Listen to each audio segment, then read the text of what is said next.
comic book. Revenge, dark revenge. Live from my basement, it's Thursday night. Woo! All right. Welcome to my basement, Dave's Imagination. Are you going to use this? You can use the dice. Fantastic. Maybe. They're my dice. No Oh, touchy. never mind. My dice. I'm happy for you. Usually there's a do not use the GM's dice rule. Yep. That Leonard very proudly supports. Welcome to Dave's Imaginations.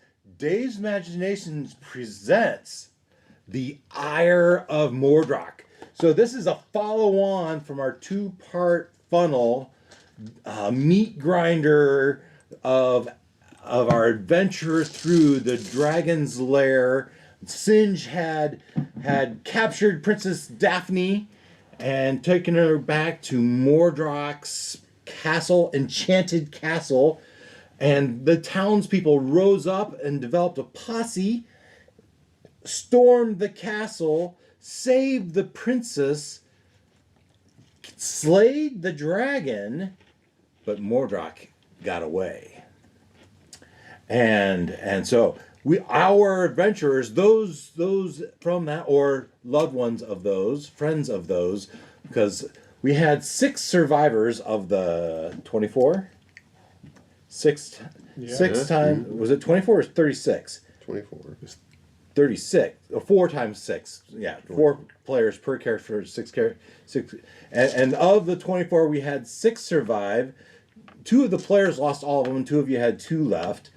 And so the ones that did have survivors, they created their new level 1 characters based on one of their surviving characters. Now, for the Dragon's Lair, we did roll stats. They were purely random, purely created. I did let my players up their stats to meet the standard array. And so the worst was the worst and the best was the best stat. They have raised it. However, one thing we are keeping our luck stat. So each of them have created characters based off the ones they had survived, or the ones that had lost both. They used one of their backup characters and created a character based off their backup character.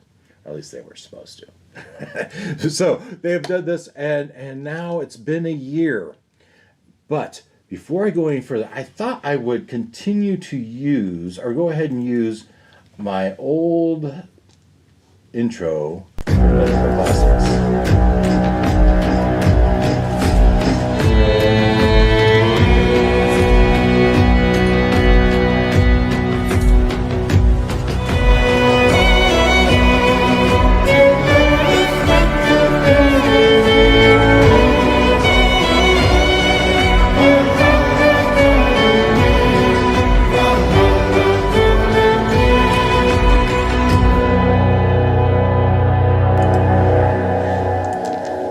Okay, so that is the old dungeon. That was my dungeon crawl class. I dungeon crawl classified it, if that's a word, right? They do still use images from the pictures from their campaigns, but I took off the little, because we're not playing dungeon crawl classic, although we're taking luck. But it's not dungeon crawl classic luck. It's Dave's luck, Dave's Imagination's luck, as we're going to use it. We're going to try this out. I don't know how long we're going to keep this luck mechanic. We'll see if it breaks my game. Sees if it makes you players too powerful. We will see. So we're going to keep that mechanic. We have rolled our players, and so to start, I would start with. Let's see here.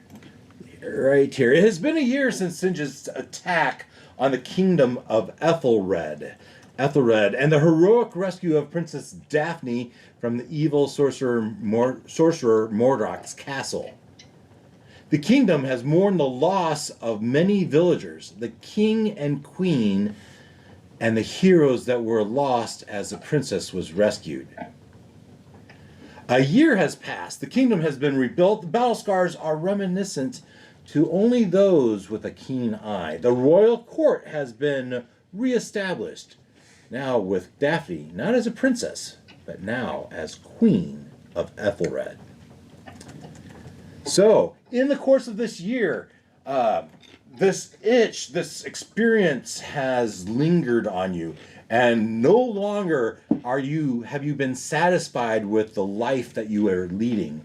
No longer is being the head janitor at the castle enough, or a guard of the clansmen.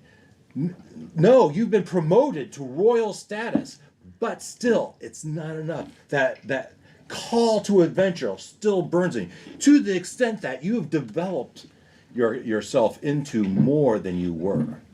And so I thought maybe we would start with Jeff. Jeff, oh, listen closely. Jeff what? Jeff Jeff I'm pushing you off Search your feelings, Jeff Okay, I thought that was funny. So, Wes, would you like to describe your character, or would you like me to do it for you, you sickie? I was just going to read off what you wrote, because I thought it was really good. Otherwise, I would have done the same thing. Okay. So, full name, Geoffrey Franklin Bartholomew, Destroyer of Worlds, is one of the few surviving guards of Ethelred. While his self-proclaimed moniker, Destroyer of Worlds, was once snickered at behind his back as he was just a lowly caravan guard, Jeff is now known as Slayer of Singe and Hero of the Realm, and has rightfully been promoted to personal guard of now Queen Daphne. To hone his battle prowess, Jeff began studying the journal of an elder of his family some 5 generations past. It is through this study that Jeff has awakened a barbarian that has been buried deep in his soul. In the last year, Geoffrey Franklin Bartholomew, Destroyer of Worlds, has honed his muscular physique, shed his armor, and has developed a nasty temper that shows itself when sparring in guardsman exercises. With a glare, people now stammer in fear as they refer to him in intimidation as Jeff Mr. Destroyer of Worlds. Nice. Love it. All right, so a question. Go ahead. Read the rest of it. Let's circle back to that. Let's circle back to the next part, okay? So a question for Geoffrey Franklin Bartholomew, Destroyer of Words, or as I may call him, JFB DOW. It's even worse. Why did you change your name? Did you know you changed your name? I don't think it was so much that he changed his name as. That's a very good question. I feel like that was his name, but like, might as well use the full formal name now. Right? Well, it was. Jeff Destroyer of Worlds. It was Unmaker of Planets. Was it? Okay. So I only know that because the acronym was JUMP.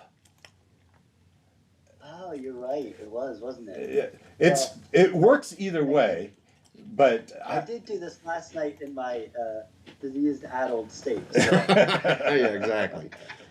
My fever-driven brain is not 100%. Oh, I forgot, you guys.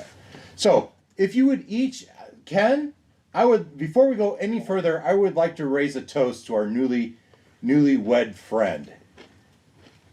So as this is sidebar going back to last Like week. a funereal toast Feeder. to those have passed.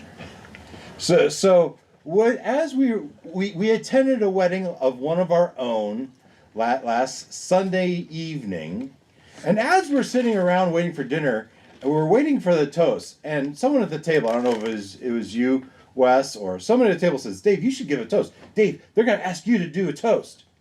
And so... I think it was, yeah, because you were sitting right in front of the camera for the live stream. Yeah. So I was like, well, obviously, you're going to be doing a toast, right? Yeah. So in the taste of modern technology, I was able to use ChatGPT to write me a toast, feeding it just a few details. Now, Ken, do you mind if I read that? Go for it. All right. Oh, we gotta wait for Leonard to get his beverage. I can hear. Oh, I should probably have a beverage. Yeah. See. Some water. Yeah. All right, I got my canteen. We're good. Yeah. Are you camping? Why do you have a canteen? Hydration. Okay. I'm not. How am I? I can't go to the sink all the time when I'm working. Well, my jug is big enough that it lasts me quite a while. So anyway, ladies and gentlemen, today we gather to celebrate a union that, much like a well-crafted D&D campaign, is built on adventure, trust, and the occasional roll of the dice. Ken, or as we know him, the fearless adventurer who never backs down from a challenge, has embarked on the most exciting quest of all, marriage. Marriage, with the lovely Kushbu by his side. Ken, you found your perfect party member in Kushbu, someone who will stand by your side through all of the critical hits and natural ones. Together, may you tackle every dragon life throws your way. Raise your cups. Here's to Ken and Kushbu.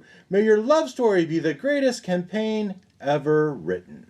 Cheers. Here, here. And as many natural 20s as possible. Indeed. There you go. Thank you. You're welcome. I had that written, so I thought I should read it. Absolutely. Even if you didn't ask me to read it at your wedding. I cannot believe you did not ask me to do a toast. I don't know what if I would have done if you had asked me. I did try to give people more than a minute notice. Okay, so back to the game. I Go. changed the name back. You can change the name back. That will take effect. Well, your whole backstory is weird. Well, just substitute Destroyer of Worlds with Unmaker of Planets. Okay. Yeah, and anyone who tries to point out that it was different for a couple of months can just be like, no. Okay. May get a spear in their gut. So then I can do this. And then I can, with you changing it back, date added, then I can go ahead and run this. That's not the right one. That's not the right one. This one. Mac Daddy will make you.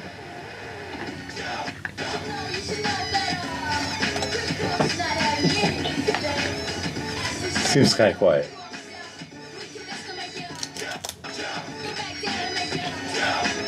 I love it. Okay, this is enough of that. Okay, now you need to have that keyed up for every time he rages. Oh, that'd be great. There we go. But you did see the other one was Van Halen, Inhaling. which is probably the more. I don't know. I think I like this crisscross one better.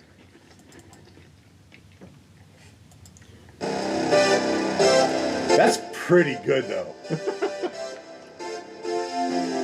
Now the rage stream. Yeah, there you go. Nice. Okay.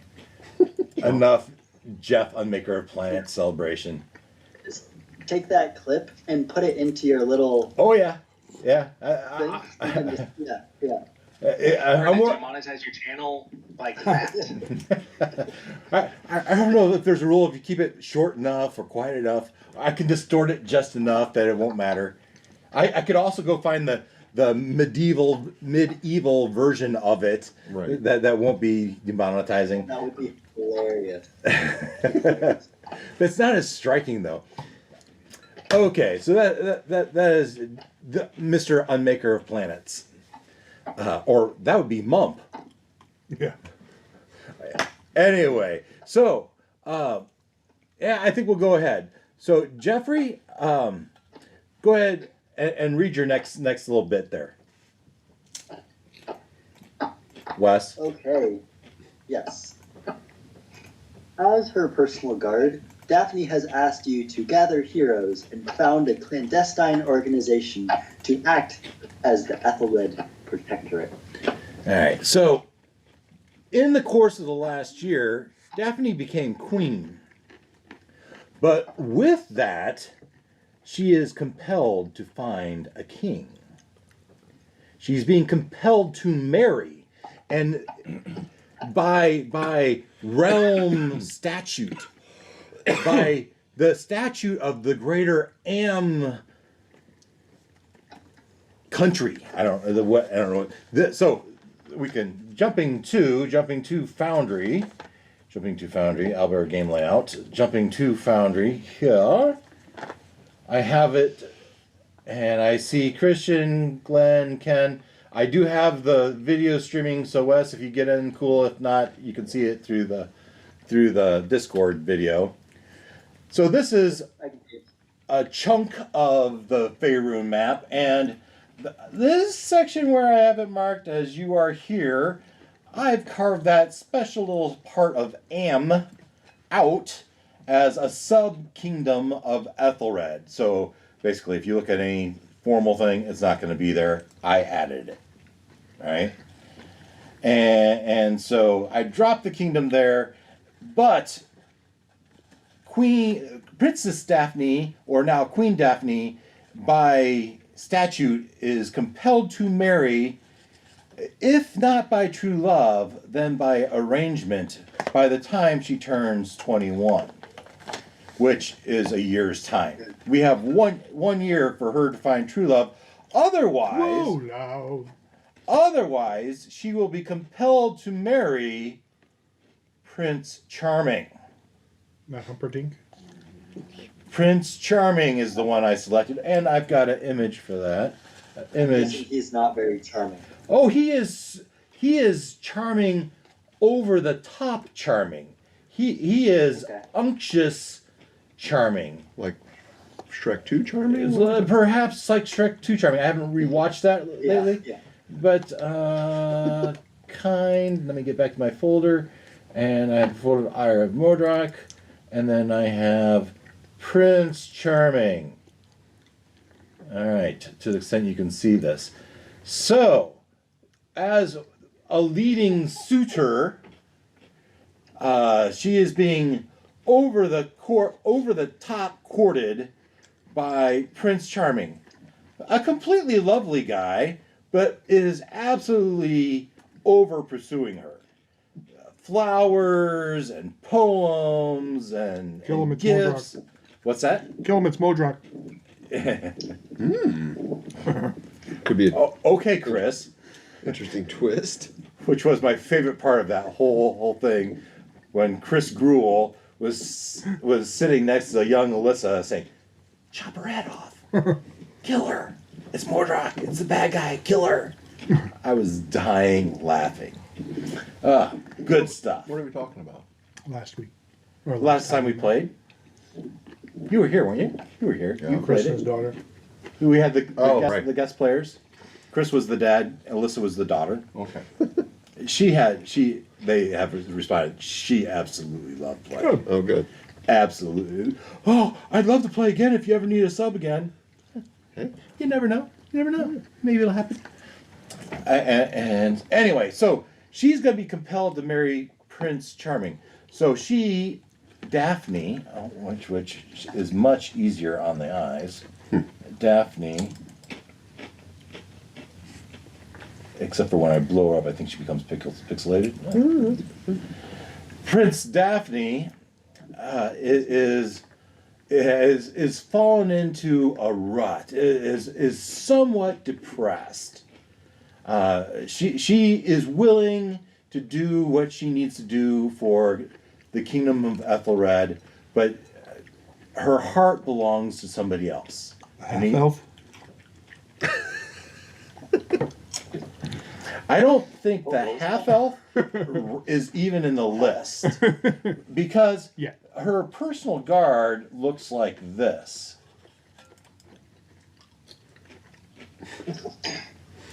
That I is thought her personal guard was Destroyer of Worlds. That would be Jephtha. So in the last year, Jephtha has transformed himself into a muscle-bound, Steroid abuse. Steroid abuse. honed. That's a big jump. This will test him for performance enhancing drugs. I don't believe it. He's been kidnapped, obviously. But we're doing the creatine. Beefcake. That's It's so a good. supplement. So It's good. just a supplement. It's just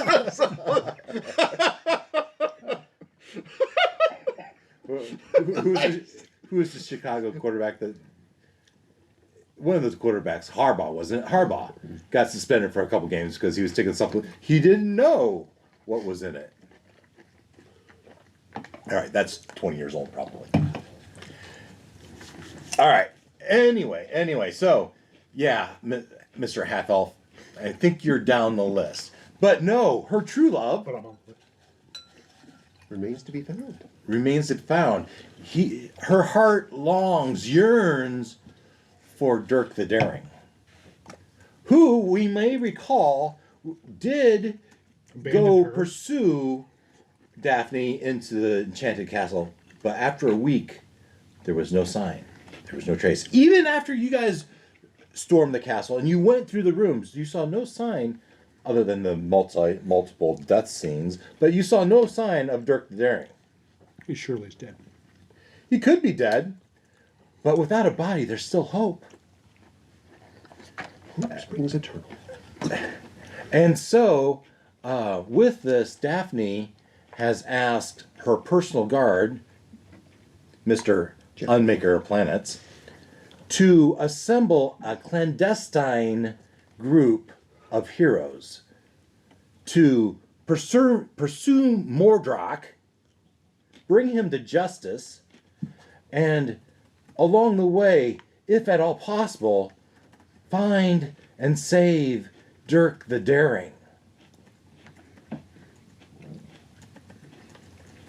So, I envision Jeff has reached out to each of you at a clandestine, meaning under the radar, right? No one should know about it. Secretive, because Daphne doesn't want Prince Charming to know that she is pursuing a rescuer, her true love.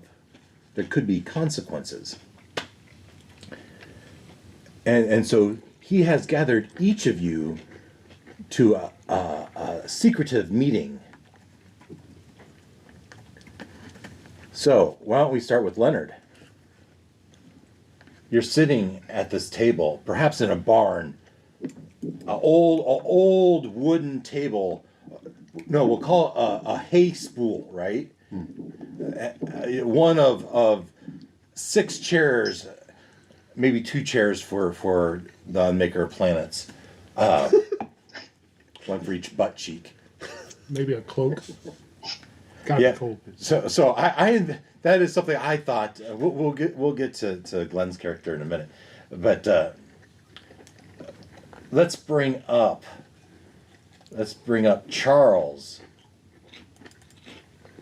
life cleric of Pelor. In charge. Charles in charge.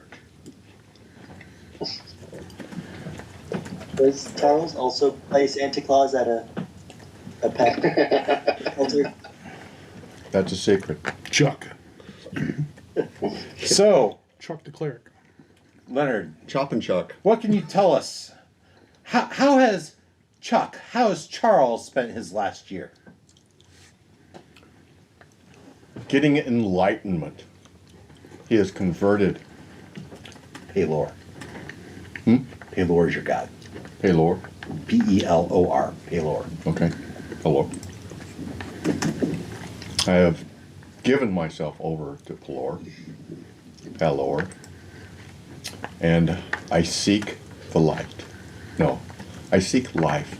I bring life to those who need life, and I will reap the evil from the fields that presents itself to be reaped.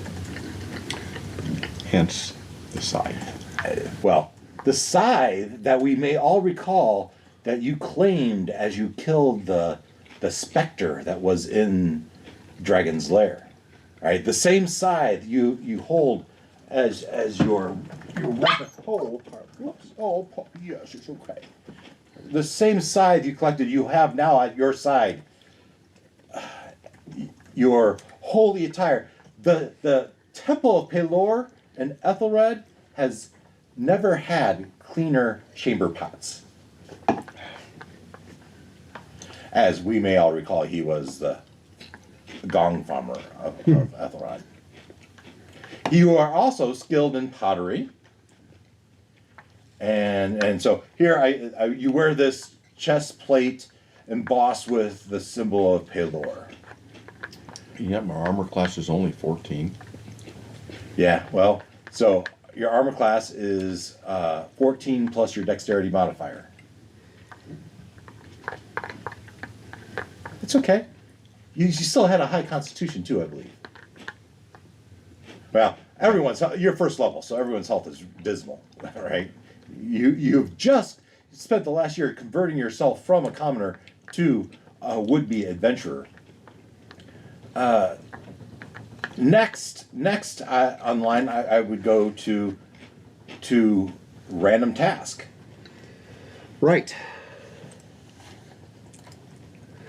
Well, that's random task. That's my servant name.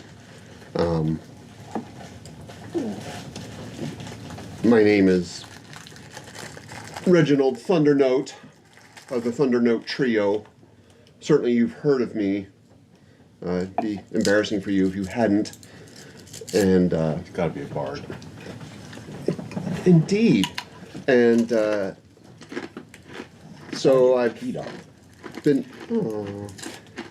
So yeah, I kind of wound up in this servant role because one of the wealthy elites hired me to train what I discovered were 4 tone-deaf children, and when they failed, or when I failed, I already spent the deposit, and so yeah, I had to work it off.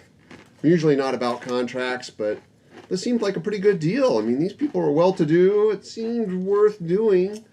And, but yeah, when it didn't pan out, because the party they held, the kids didn't play so well. And, yeah, I was taken to the magistrate, and I signed a contract, and I didn't deliver. And so I had to work off the deposit. And so, like, you know, this whole Daphne thing, I'm like, well, dragons have money, so why not go along? And certainly the family would be appreciative. So sure, yeah. So, yeah, that's me. And with you returning as a hero of the realm, the royal family Daphne did pay off the rest of your debt, Right. and has freed you from your servitude. Indeed. Not sure how your former employers feel about that. They have their money, Yep. but they've lost their servant. Right. Their Mr. Random Task. Yep, that's me. RT. So should we call you RT for short, or Reggie, just go with Reginald? RT works. RT works, so we'll call you RT. Okay. All right. So you aren't Artemis the Rogue? You didn't hear me. I said my name is Reginald Thundernote, the Bard. Okay. And he pulls out his trifold leather thing with a big certificate with fancy cursive, looks very official. Says Reginald Thundernote Bard, and mentored under the great Yagolf. You know, a fantastic bard. If you haven't heard of the Thundernote Trio, certainly you've heard of Yagolf because he's amazing. And yeah, no, this is me. I mean, we sent out the invite to Artemis, but since he didn't show up, No, I guess we could take you. we're gonna retcon that, Wes. Okay. So officially, his name was Random Task.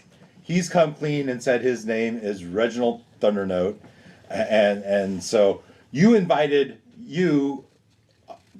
Unmaker of Planets, would have invited Random Task. Right. And he is here, and he is bearing his heart with proof, a signed certificate that his official name is Reginald Thundernote. But you could call him Artie.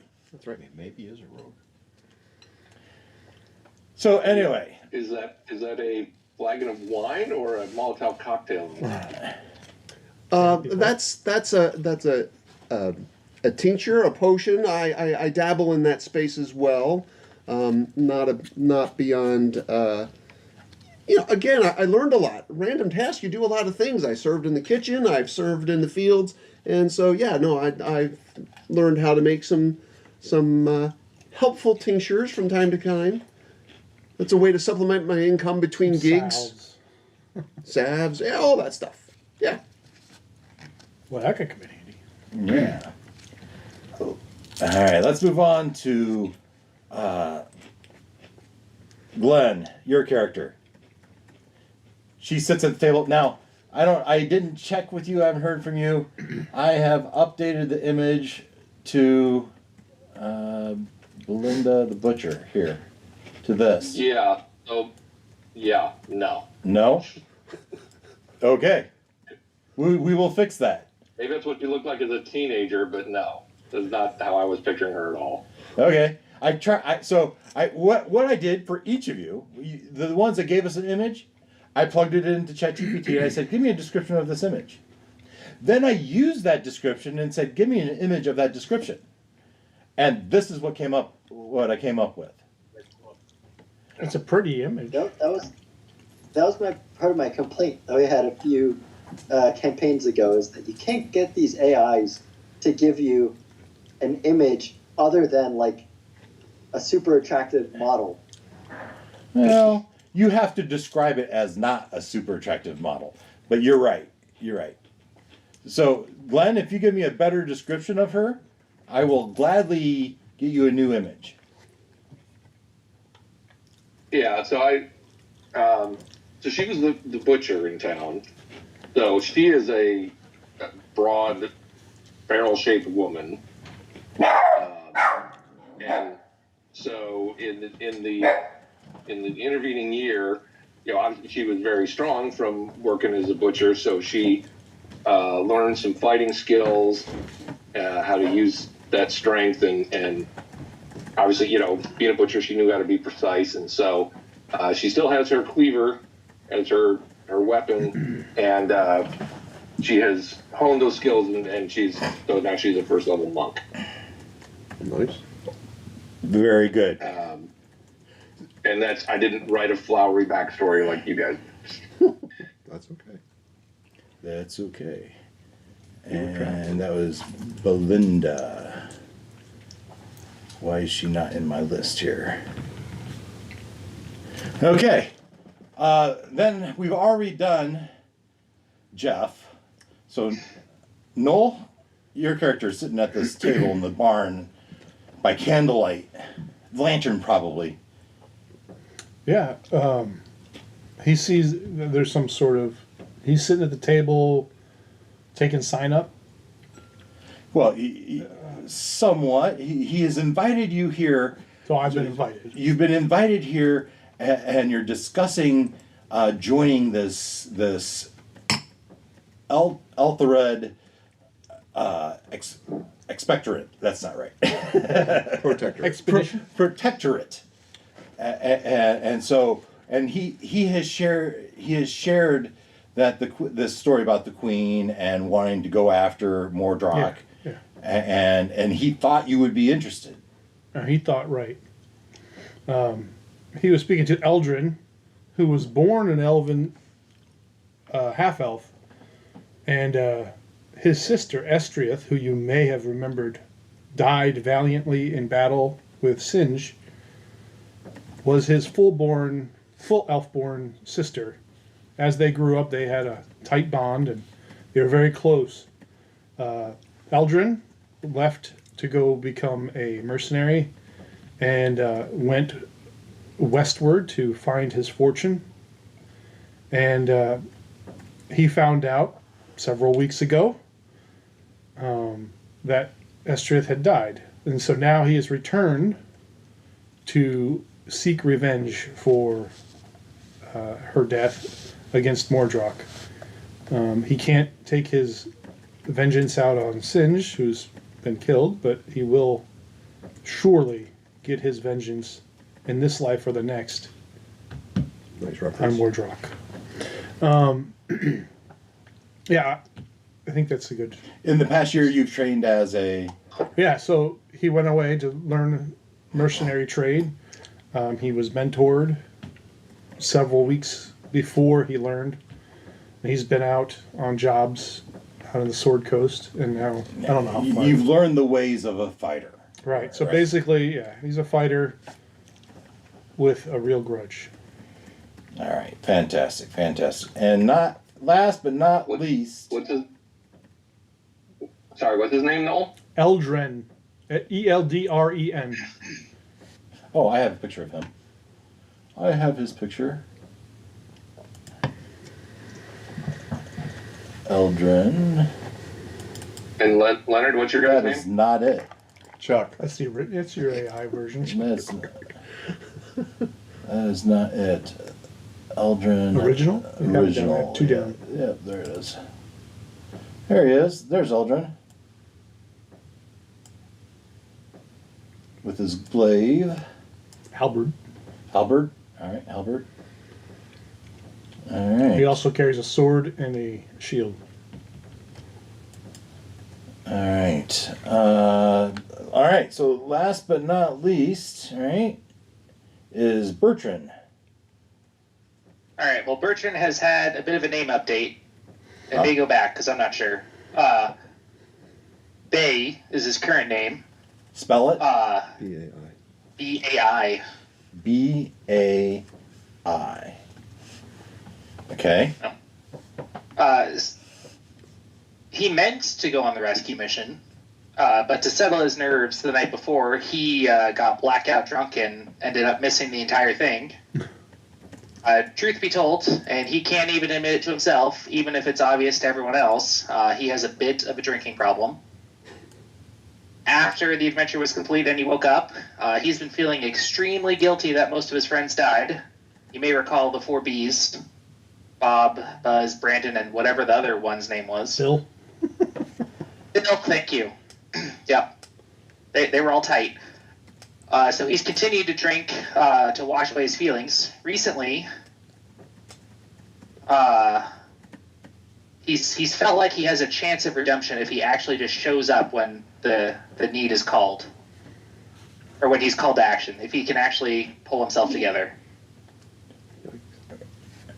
Also, he makes a good hard cider. Would you share it all about your patron or no? I don't think it's official yet. I think he has to actually take the first step in order for his patron to Really agree to things. Sure, and I would agree with that. But I in my mind, you were at your cart because your official job had been costermonger, right? Mhm. And but even as costume, you weren't a particularly good one because you were partaking of your beverage way too much. and as you stood at your cart selling your apples, you every day you watched the flags over the castle wave, right? And Yep. And do I have a picture of the cat? Do I have it here? I didn't put it there.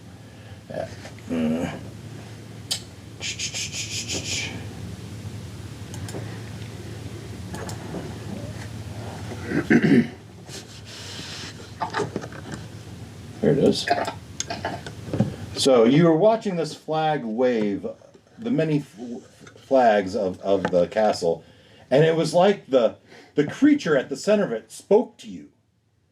And it was, Bay, you are more than you are today. rise up, embrace all that you can be. As a personal challenge to better yourself. Is that fair? Yeah. Yeah. Anyway, that's kind of how I envisioned it. Like, is it Qilin? Is that how it's pronounced? Qilin. Qilin? Yeah. So, and I'll tell them the story I told you. As I was researching this a little bit, I was looking for a creature to represent vengeance and justice. And so I just asked Google, give me a mythological creature that represents vengeance and justice. And in the list was this Qilin creature from Chinese mythology. And I said, well, I like it. Slap it give me a Mr. AI, give me a flag that would have it as its prominent feature. Bam. And it's pretty darn good, if I do say so myself. Pardon me. So anyway, Qilin. So the pronunciation, I've seen Qilin. Now, they did have a version in Harry Potter verse that's Qilin. It's much more mundane than this. So anyway, Qilin. Now, Isn't Harry Potter? As I was researching Qilin, there was an entry in the Harry Potter verse wiki that referred to it. I did not read that entry, but it was there.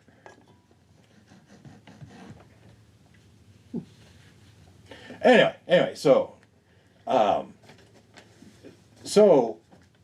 Mr.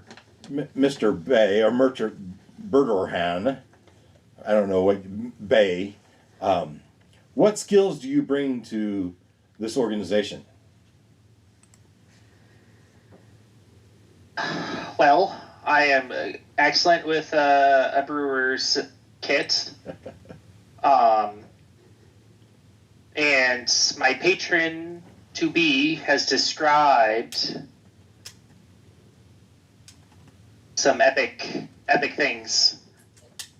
Basically, I can a little bit of medicine here or there. I can run around and help people stay on their feet.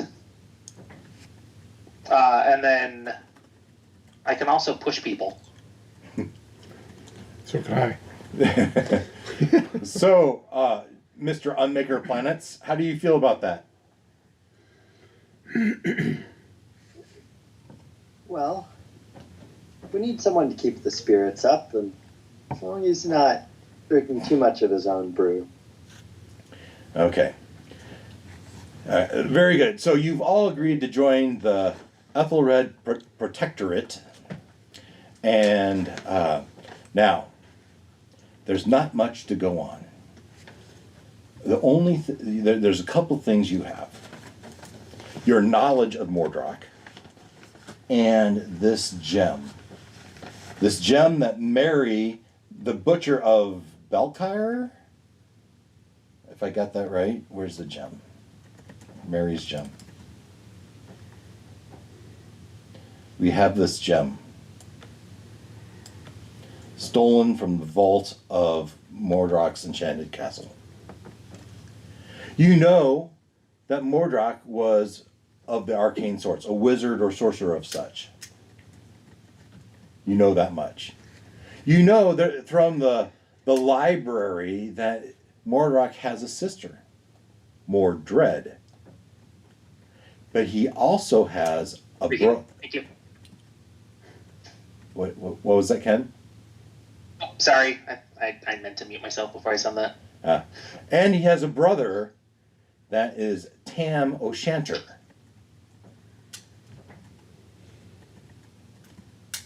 This is all you have to go on. And because this is a clandestine group, she has outfitted you with pretty much standard equipment for you need.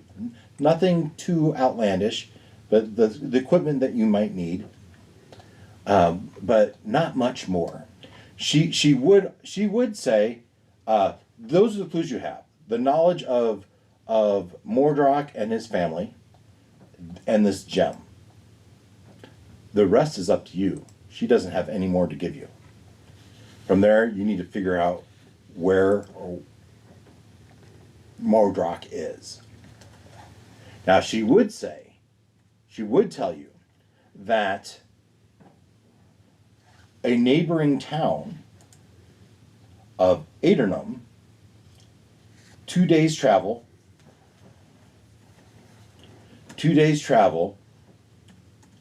has reported a problem with a troll that has claimed a bridge outside of their town, and the town is willing to pay 500 gold for the liberation of this bridge.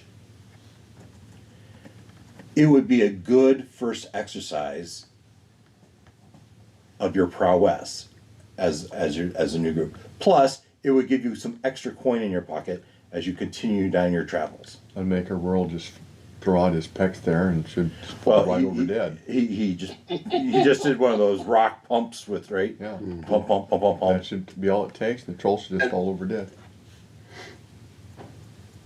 And guys, sorry, can we just? I want to run down this again. So Jeff is a barbarian, Eldrin is a fighter, Belinda's a monk, and then I didn't catch the others. Christian is A bard.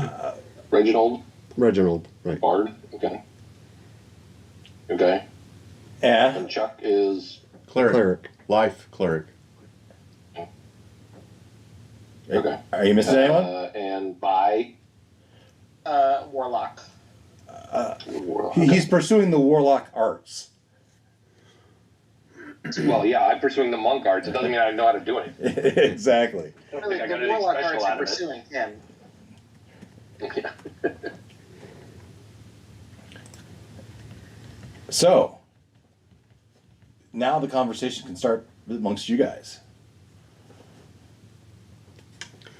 This will be a good opportunity to know all of your strengths and weaknesses and see how we work together as a team. A troll. It's a good opportunity to clear the roads. Big rabble. Dave, for the luck, what were we supposed to do with that? Well, so you each should have a pool of luck, and we will use it just like we used it in Dragon's Lair. However, you might want to use it a little bit more sparingly because we're hopeful these characters last more than a couple sessions. Well, don't make us use the luck. So we go back to what the luck that our meat grinder character started with. I'm going to say yes. So last time, at the end of last session, I said we could all have 4 luck back, but a year has passed, right? So I think it's fair to say you go to everyone can have a minimum of 10 luck. So even if your stat was below 10, it is now 10. Everyone has at least 10 luck. Unless you started with more than that. Then you would have the full amount. All right? So how much luck would Chuck? 12. Charles would have 12. How much luck would a woodchuck? How much luck would Woodchuck have? Yeah, that's funny. Chuck. Luck. Christian, Woodchuck, how much luck would RT have? Do you know? I'm looking at the old sheet, and his original number was 13. So he'd have 13. Glenn, do you know what your original number was? Yep. Yeah, it was 13. 13. Jeff, Unmaker and Planets, was your 10? All right. And yeah, he'll say, I don't need luck when I have these pecs. Pum, pum, pum, pum. And are you making something up? Yeah. 10 plus 2. 12. So, okay, and we can still use it to add to our rolls or bump up our armor class when we get hit. Sure. Until I feel it's too powerful. I missed I missed Bay. According to the character sheet that I copied him from, 16. There you go, Mr. Lucky. All right. Oh. So yeah, you use the luck points as you wish, but as it goes down, your modifier goes down. and when your luck runs out, you just have a negative. You will get it back as we assign inspiration to a cap of 20. Right? The same rules that we used when we did the Dragon Slayer. And we'll see how this goes. Forgot, how do we add modifier? How do we add to the luck points? By inspiration. So there is no inspiration that we've used in the past. Now, if you want to re-roll something, you would spend 3 luck and you can re-roll. Okay. Or you can bump a number, any d20 roll up by 1 using a luck, or if you want to raise your armor class to a certain level so that a roll misses that would hit, you can use your luck. That's pretty much how we use it. If we accept a nat 1, do we still get... Yes. If you accept a nat 1, you would still get 1 to your luck pool. That's right. So, you have your clues. Any other discussion? Yeah, great. First step, go test our abilities, but that still doesn't give us any information about where we go looking for Mordroc. Do we have anything else besides that? Other than this gem. Are we thinking this gem, there's something about the gem that... Looks kind of mappish. Yeah, that's what we thought last time, wasn't it? When we last saw it. Here's what we're doing, or my thought of what we're doing with the gem. So, Jeff has had an artist in town create a parchment, or on a piece of cloth, a drawing of, a recreation of the map. You're sure it's not The gem on your back? If you want it on your back, you go for it. No. The gem's too valuable to bring with us. So the gem will stay at Daphne's castle where it can be protected. And then we'll bring this Parchment, map, recreation of it. whatever it is. I still don't see at what in here tells us where Mordroc might be. Unless someone has more insight than I do. Well, we may need to... Hey, what if he's in the gem? What was that, Ken? What if he's in the gem? What if he's in the gem? What if he's in the gem? Now we're setting ourselves back by not bringing him. Just something to think Do about. any of you have skills you could use to check the gem? At first level? Are you serious? I can knock on A it. whopping a +1 insight. Woohoo! All right.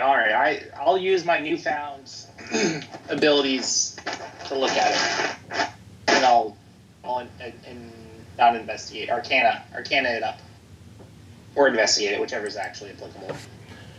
What are you trying to do? I want to see if the guy we're searching for is already in the gem, so I don't have to go risk my life. Great idea. Go ahead, roll. It's a 12.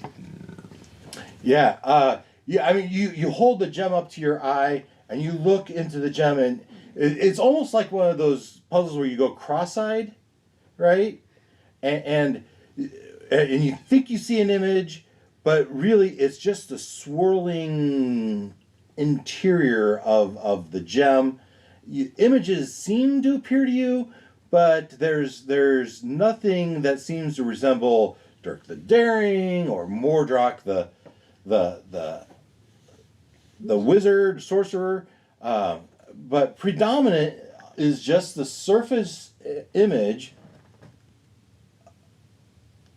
Where am I? It was this.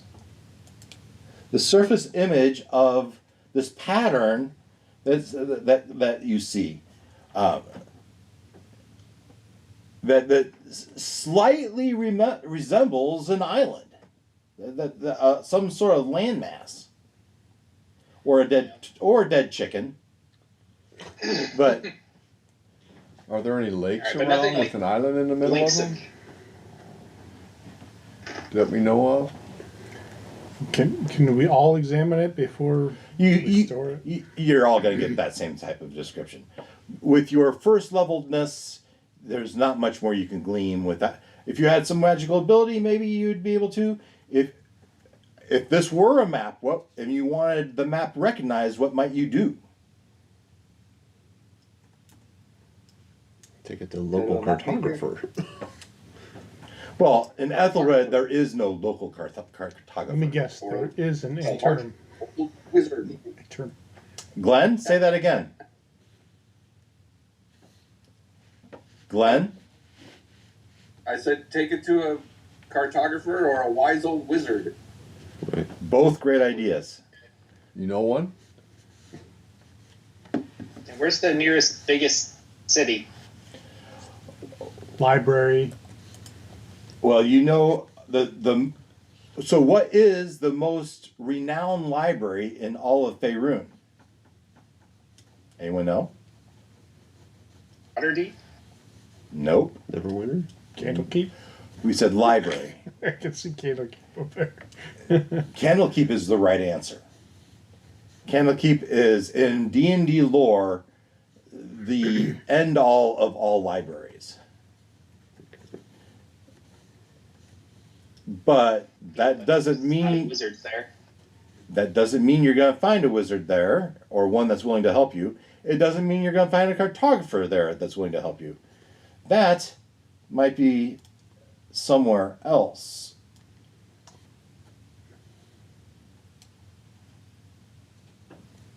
Well, you know what? That green clump of trees looks an awful lot like the middle of the gem.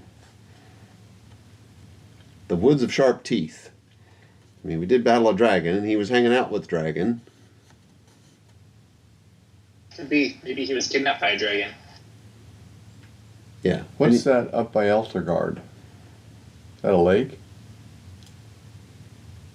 I don't know what you're Or is that looking a at. forest? It's a forest. The That's- green So thing. is a this is a forest here. No, down on the south. Yeah, there. This That's what I'm is saying. a big Oh, forest. that's the one you're talking about. I thought The you were talking Wood about of that one down No, there. I'm saying the one the middle, the big middle one, the Woods of Sharp Teeth or whatever it's called, looks an awful lot like the middle of that gem. So I'm wondering if there's not a.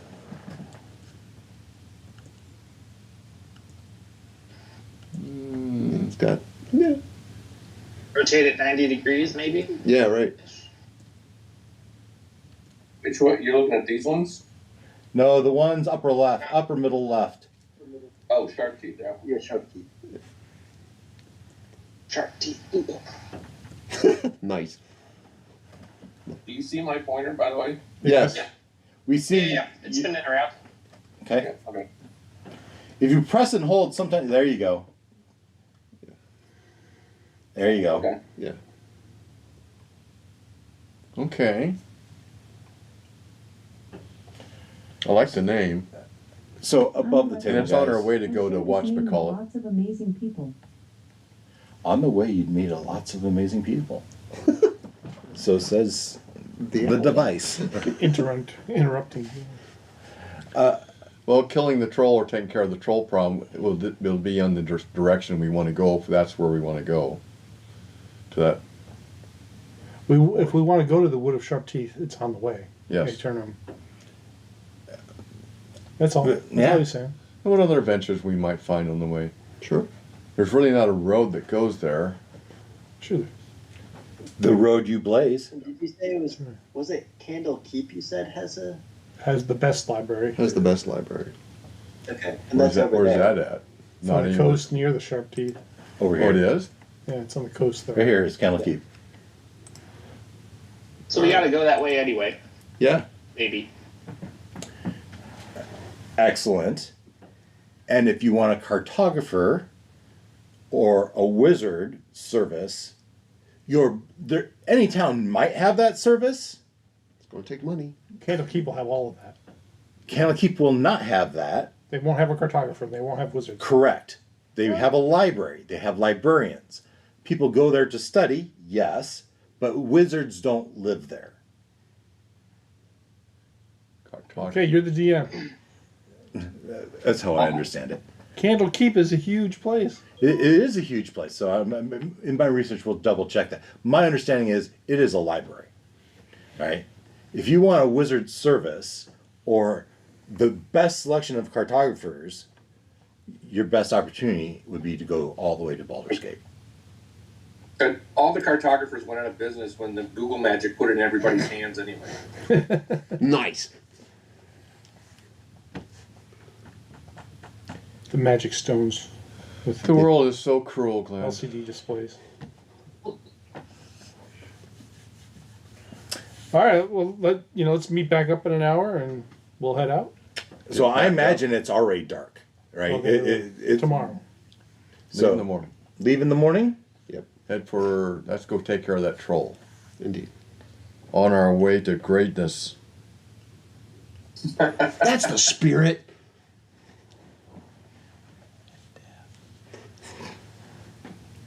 So you each go back to your Yeah, pack up our residence. stuff. And, So I would go to. I don't think they. Where are we leaving from?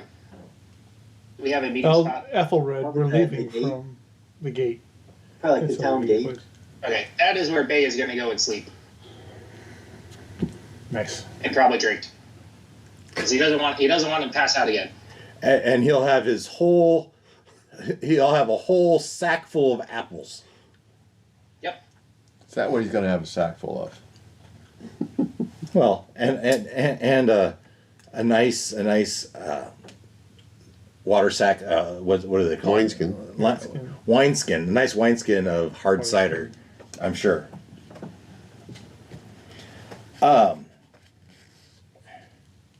Eldrin, Yes, sir. I mean, you go back to your residence, and your mom's there, Okay. and I don't know if we've imagined this happened before this or not, but you tell her your plan. Yes. And she says, you have the spirit of your father in you. And before you go, I would like to give you his sword. Nice. And so on his sword, though, are a series of runes, which you have no idea what they mean. I would ask her if she knows what they And she said, this was returned to me as his personal effects after the Great War, his adventures in the Great War, and so how he got it, what these runes mean are beyond me. I never had it researched. Okay. So, be careful, my son, and Elvis blessings on you as you go your way. Okay. I'm just going to update my stuff. So, yeah, I would wish her, all the well and how your kids are, blah, blah, blah. Yeah. Anyone else have anything they'd like to do before the morning? Not For here. instance, Belinda, the butcher, she would stock up on provisions, beef jerky, that kind of thing. Nice. This is a long sword? What kind of sword? It's any sort kind of sword you want it to be. Long sword it is. Are they elvish runes? No, Oh, she would have read them then. no, not. Plus 6 sword of smiting. Oh, What do you say? Plus 6 sword of smiting. Nice. You may not be able. You don't know. We don't know what the runes mean yet. It's a personal quest. And RT, how do you feel about going to Adernum? To where? Oh, to this town for the trolls? Oh. Every town's an adventure. Provides numerous opportunities, not just to take care of trolls, but who knows? I mean, I travel and, there might be other opportunities to further our, what's the word I'm looking for? Usually pretty good with words. To build our Rapport? rapport, but also our battle funds, right? Yeah. 500's good, but there's several of us here, and Renown. Build your renown. that too. Yep. Every town's an opportunity. Coffers? Resume. Yes, I street like cred. All those things. Cred. Fantastic. Glenn, were you saying something? Or just chiming in? Yeah? Gonna volunteer to be the Yes. treasurer, will you? So, after the meeting, Jeff would come to Bertrand and said, "You have your horse, right? Eldrin, yeah. And tomorrow when I show up, I'm going to show up with a wagon. And if we can use your horse to the wagon, we can take it along." Sounds good. And he might even ask the group of, is there anyone trained in vehicles? I think so. I thought about it. Yeah. I don't think I did. I think you gave that to me. It's a negative. I thought there was one of you that was trained No, in. I have animal handling, which may apply to this. I Yeah. thought mine. Yes, where would that vehicles, be on the land. character? Huh? It would have I been. do have vehicles as well. All right, It's on the so left side. yeah, There's so like skills of proficiencies or something. it would have been a tool proficiency, I believe. So both Charles and Eldrin both have proficiency in vehicles. So Oh, I have.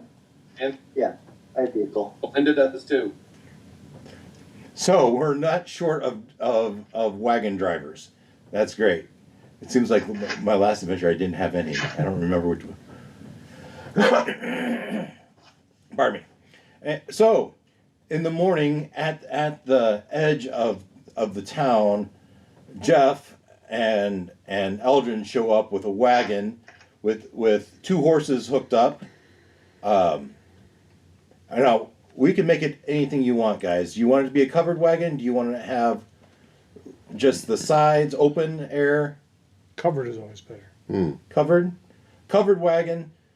The downfall of it, maybe you've pulled back the back tarp so you can see out the back, and so that way you have shade if you need it, or rain cover if you need it, Right.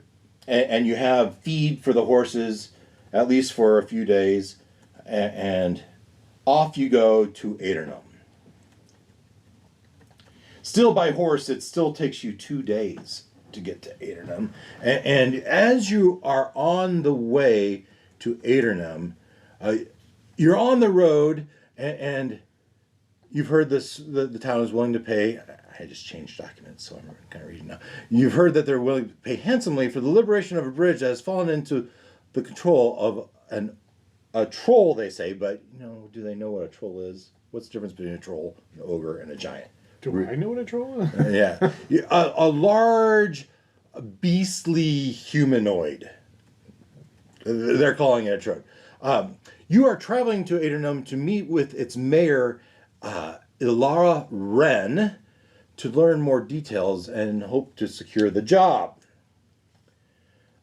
It's been more than a day since that you've seen any sign of civilized. You've crossed the river from the map, and it's been more than a day, and you expect to make Adernum this day by midday. So the story goes that this ogre, troll, whatever, has taken possession of a nearby bridge, and this troll is charging exorbitant tolls across his bridge.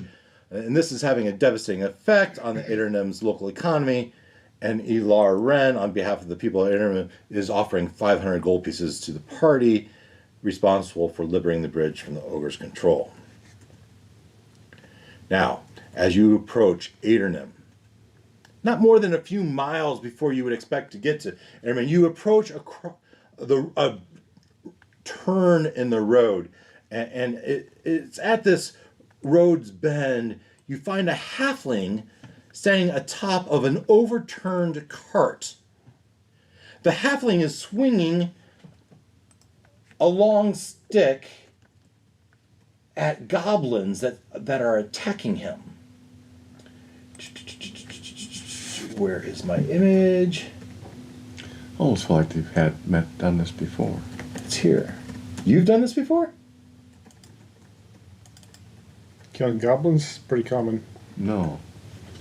Something on top defending itself and we come and save it. So we did have a session where there was overturned cart and there was goblins inside the cart, and they had made it a fort and they were charging a toll. This was during the whole dragon war. We did have that encounter. Okay. Anyway. This is kind of switched because in this case the cart is upside down. The halfling is on top of it. He's holding his walking stick, trying to beat them down, keep them away, and they're throwing stones and trying to get at him as you approach. Not in the picture, but there is a donkey bucking and kicking, and goblins are flying everywhere as they're trying to take his donkey. You're approaching. What do you do? Well, I assume goblins are like vermin. You know, there's no like civilized goblin society Fair enough. concerned about. Fair enough. How far are we away? How far? So let's bring up the map.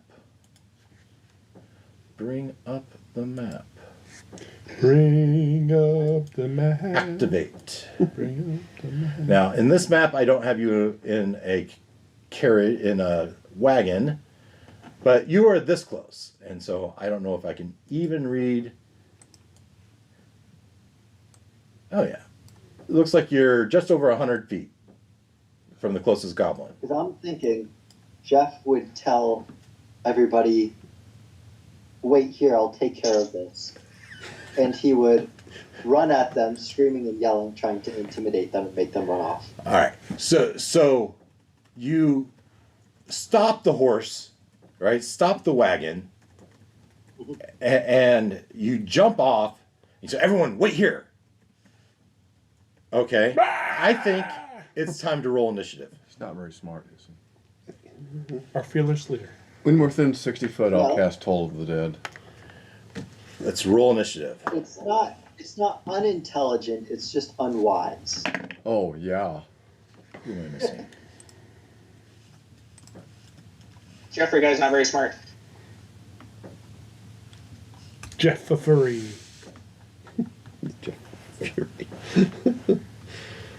Nice.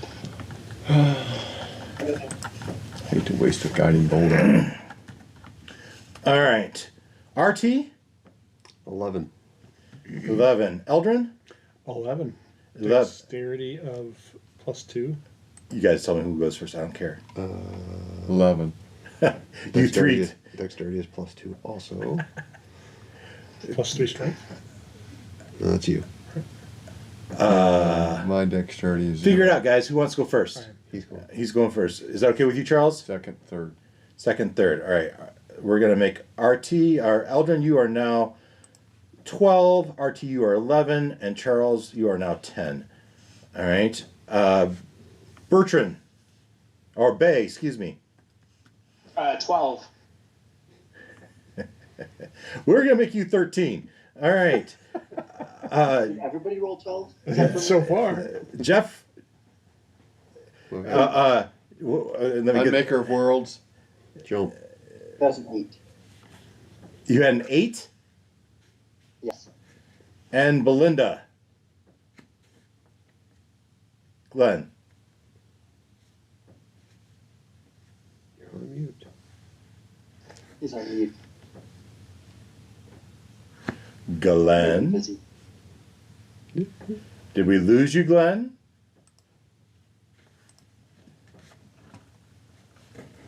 Oh. I'm going to use the bathroom. Glenn, That's where Glenn is. Oh.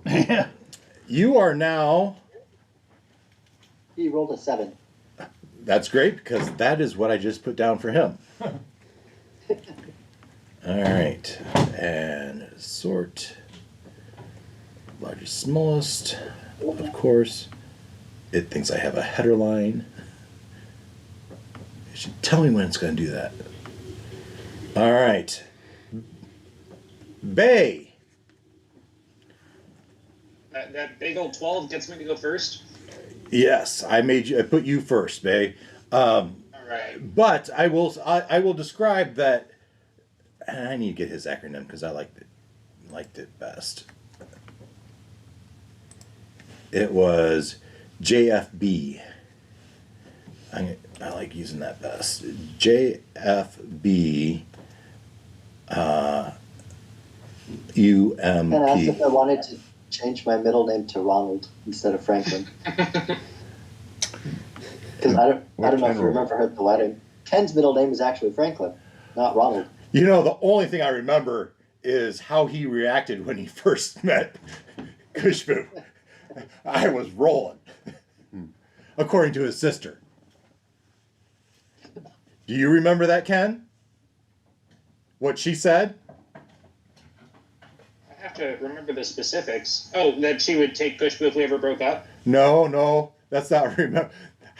What physical manifestation did she see that made her realize that, yeah, you were really into your physical manifestation? Oh, dimple. No. Oh. It rhymes with dimple. That, yes, it did sound like that is not what she meant to say if she did say that. But I heard nipples. yeah, no, that's what I heard too. Now that you're coming, it's coming back. I think that's what everybody heard. Oh, were you drunk, Ken, or what? I was not drunk, no. No, this was during the speeches. So his sisters She might have been. said something along the lines of, we could tell he was really excited about Kushbu because his nipples were Exposed. So it came out. It She could have meant been just dimples. really cold. Yeah, I have a dimple that basically if I'm trying to not smile, it's there. Nice. I can't hide it. So that's what she meant to say. That is not what everyone heard. At least not everyone at my table heard. I kind of blocked that part out. Those mojitos. I'll So have to ask her what she actually meant to say. So Bay, JFB UMP or JF Bump has jumped out of. Oh, I should play the song again. Jump. Has jumped out of the wagon, halted the wagon, and said, "Wait here! You guys look out, and you see this scene of a dozen goblins attacking a halfling on top of an overturned cart. Bay, what do you do?" Alright. I continue going forward as far as I can, which is a big old, I think, 30 feet. New character, who's this? He's And jumped. then I shall use my newfound powers to send an Eldritch Blast at whatever the closest one is. That guy. We'll blast that guy. Okay. Do your Eldritch Blast. Alright. That's some number that's not popping up on my screen. A 16? Oh yeah, 16 hits. Alright. And I'll roll some damage. That's a 2. Ow! As it flips it around, and the one that you saw turns around and looks, and he pulls on the sleeve of the one next to him and points and looks at him, and the word has gotten out that there are more people coming. Eldrin, what do you do? I imagine that I'm sitting on top of the cart. You're at right the here. front. Yeah, you and And so I stand up, pull out my bow, and I 110 feet. my longbow. Okay. Well, more than happy to make that shot. The first one. Same one that shot. he shot. Sure. Okay. And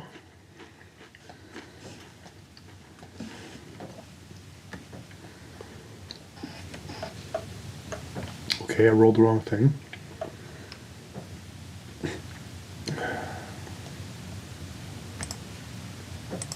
I thought I just rolled an attack. Let's just do it this way. That's a terrible miss. It's an 11. Yeah, give me a second, because these are just lowly Yeah, I goblins. just realized that. That's why I actually called it out. Just common goblins. We are level 1 after all, but still they have some sort of hide on them that seems to be protecting them. They have a higher. Would you like to modify that roll? No. Yeah, or like That's not enough. Would you like to? Actually, it was only 5. No. Well, yeah. So yeah, flies off in the distance, and now RT. right. Let's see. I have you here. Yeah. I'm a ways away, right? We're still a ways away. Yeah, 30 feet. How far is it? 100 and something, you said?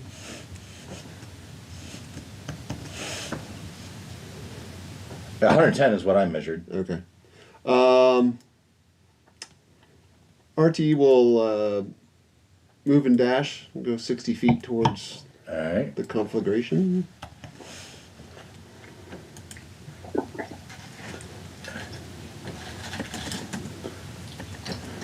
All right, so you are here, and so I will put you there. Okay. Same. All right. You were kind of behind him, so we'll put you there. That's 60 feet.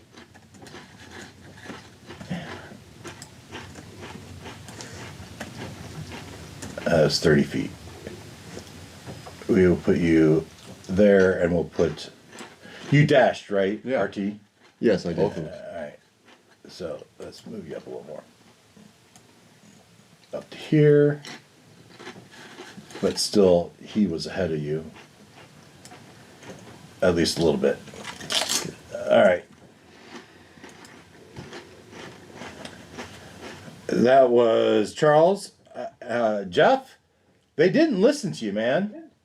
Mr. Yeah, I stayed Team right where I was. Ump, Mr. Ump. Back, So Daddy. he'll yell, "I told you to stay back," and he will move and dash, as screaming and hooting and hollering, and trying to be as intimidating as possible. All right. Give me an intimidation check. If I'm not intimidating enough, You're all. That is. You that didn't is shout and nat yell. You 20 didn't say you did plus it. 2. No, So- referring to the muscle bound. Moses coming at you with the flowing white beard? Come on. And the I'm going to part the Red Sea. and a scythe at his side. And the thigh. So what did he... Wes did say he did something. Or You rolled a What 20. is it? A nat 20 plus 2. Oh! That's a lot of Do you intimidation. want to add bluff to that? Okay. Belinda, what do you do? Okay, can you hear me now? Yes. Yes. Okay. She's going to move and dash as well, but I want to veer left a little bit off the road. So maybe the other side of those trees. So like up here. Is that good? Yep. All right. Now, who did we forget? Eldrin, you stayed back because you shot your arrow, right? Okay. On their round, So he got nothing for that 22? on the goblins' turn, Okay.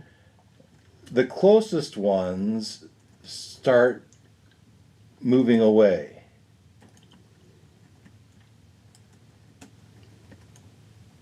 What And was that 22 intimidation? Yeah. yes. Yes. They moved to the other side. Oh, you know what? With the arrow and the magical effect, I think it's fair to say they all moved to the other side of the wagon. Now, what does Artemis do? This big Yeah. 2-ton barbarian. Oh, Artemis. Oh, no, I was going to say the halfling.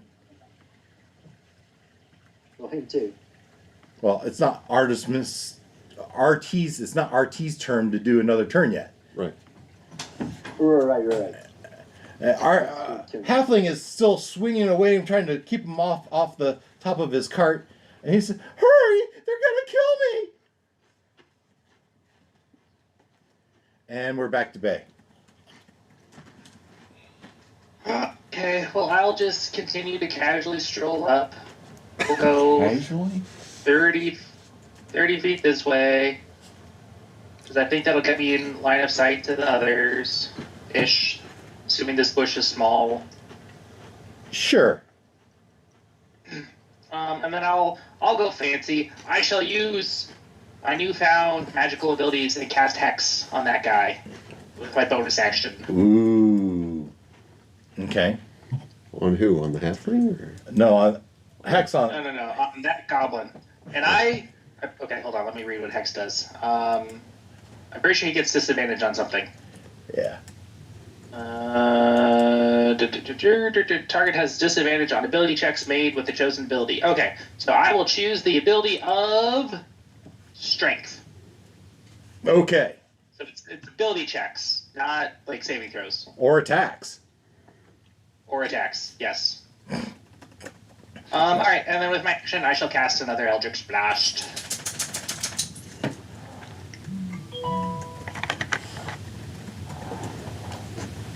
That's a 10 to hit. 10 does not hit. Alright, carry on. Alright. Eldrin. Longbow again. That's 12. 12 is not enough. These goblins have higher armor class. They have leather armor and shields. Little tiny shields. I'm just mad at my roll, not. Yeah. It's not RT. RT. Okay. You kind of be leading the charge a little bit here. Yeah, that's okay. I would like to move my normal movement 30 feet closer and maybe at a slight, bearing right so I can get them in sight. Yeah. And let's see. And so that puts me, how far away am I now? Hopefully not too terribly far. A little over 30 feet to this close one, I think. Okay. Yeah, just over. a smidge over. Okay. Well, you didn't say I couldn't have it, so RT will pull out his hand crossbow. Sure. And launch a bolt. To wink. All right.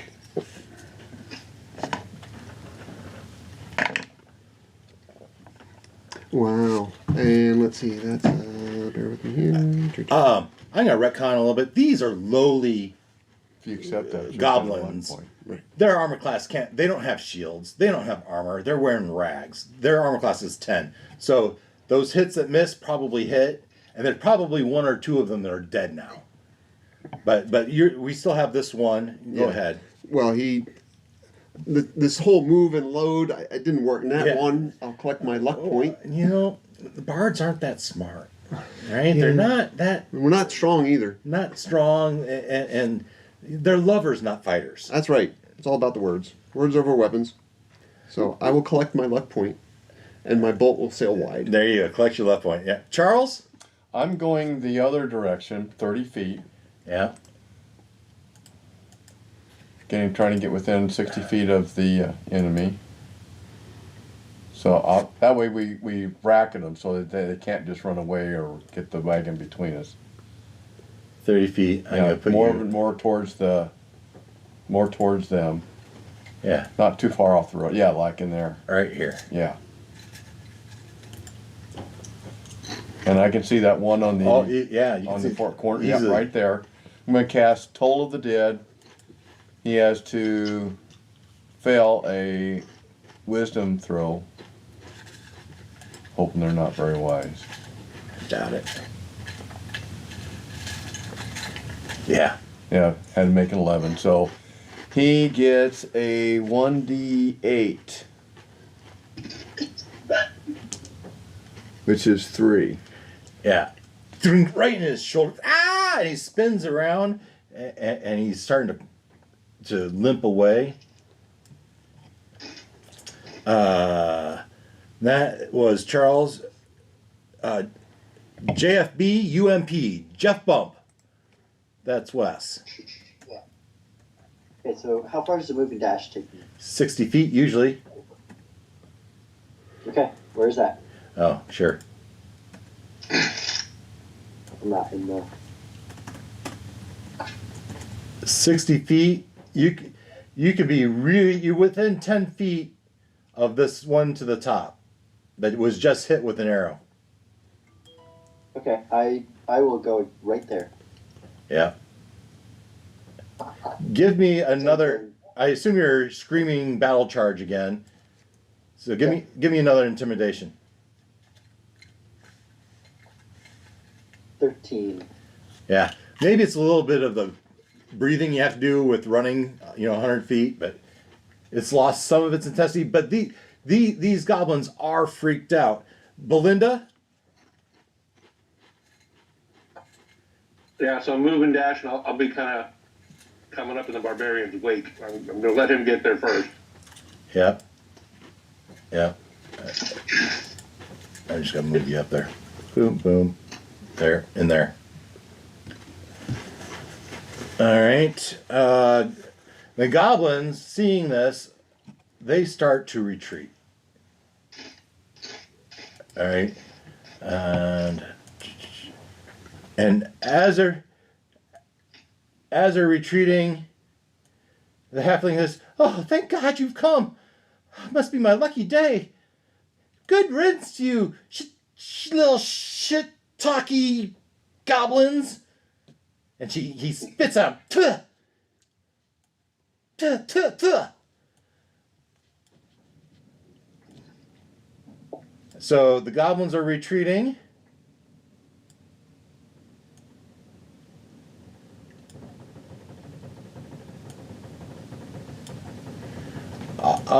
Off to the side and toward your feet, a small goblin arrow launches into the ground by Jeff.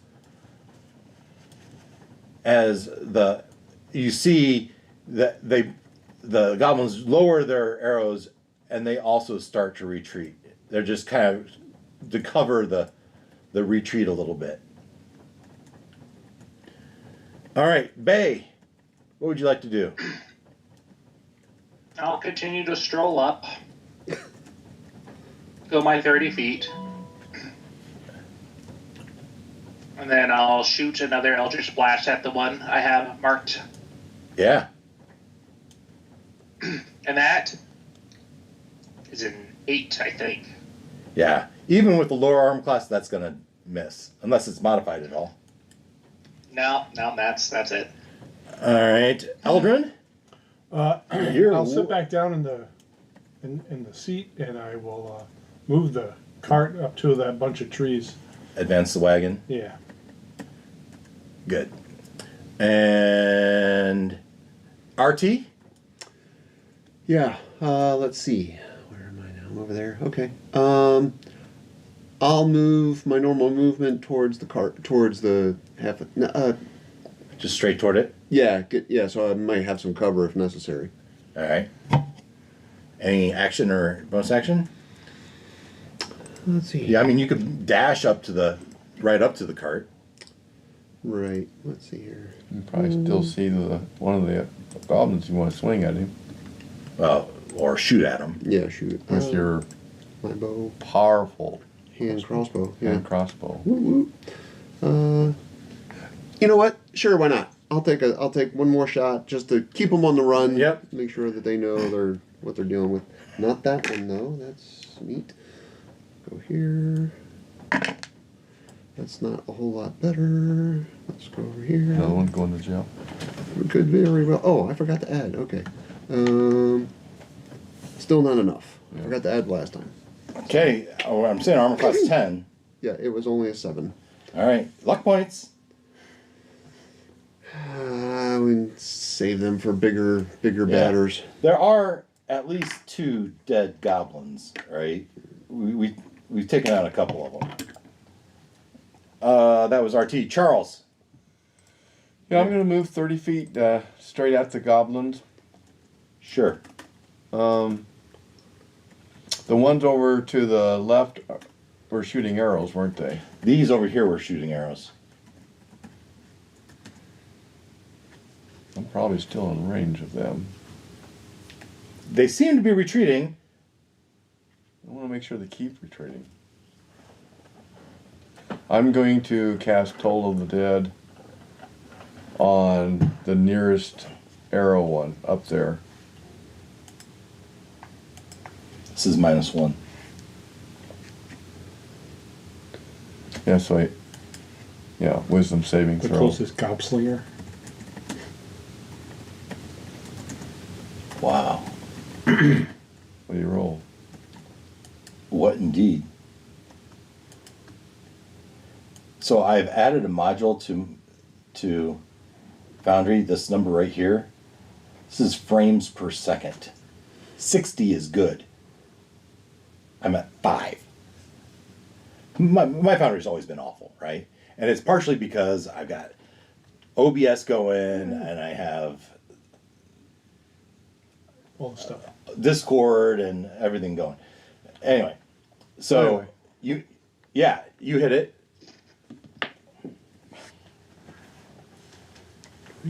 Oh, you decided to pull out your own dice. That's a 6. Yeah, so this one twirls around and it's dead.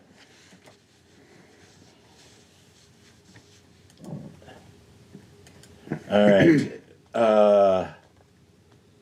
That was Charles. Jeff? That was the beloved Goblin King's So, son. Jeff will let out. They all one rally last now. Yep. Back. Good. Let's Jeff kill will some let out one goblins. last bellow in the direction of the goblins. Yep. Go ahead. And then we'll go over to the wagon. Kind Yep. of where that dead goblin is. Yeah. And he'll reach up, like a parent, like expecting like to jump into my arms, kind of thing. Like I'll let you down. And then he says, "You can come on down. It's safe now." And he nervously looks. Those stupid shiitake goblins. This is a good thing I sold most of my wares back in Aeternum.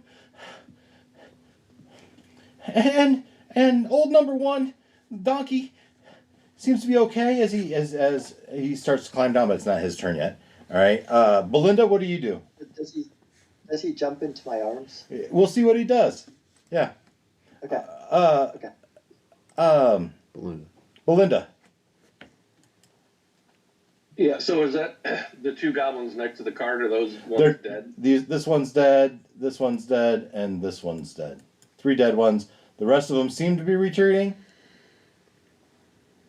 Okay. So the one to the right of the cart, It's dead. she'll go up and yeah. So she's gonna go kneel down next to it, keeping an eye on the ones that are retreating, and just see is it have anything on it at all. Yeah. Is it tender? Is it sweet? Give an investigation. Give an investigation check. Okay.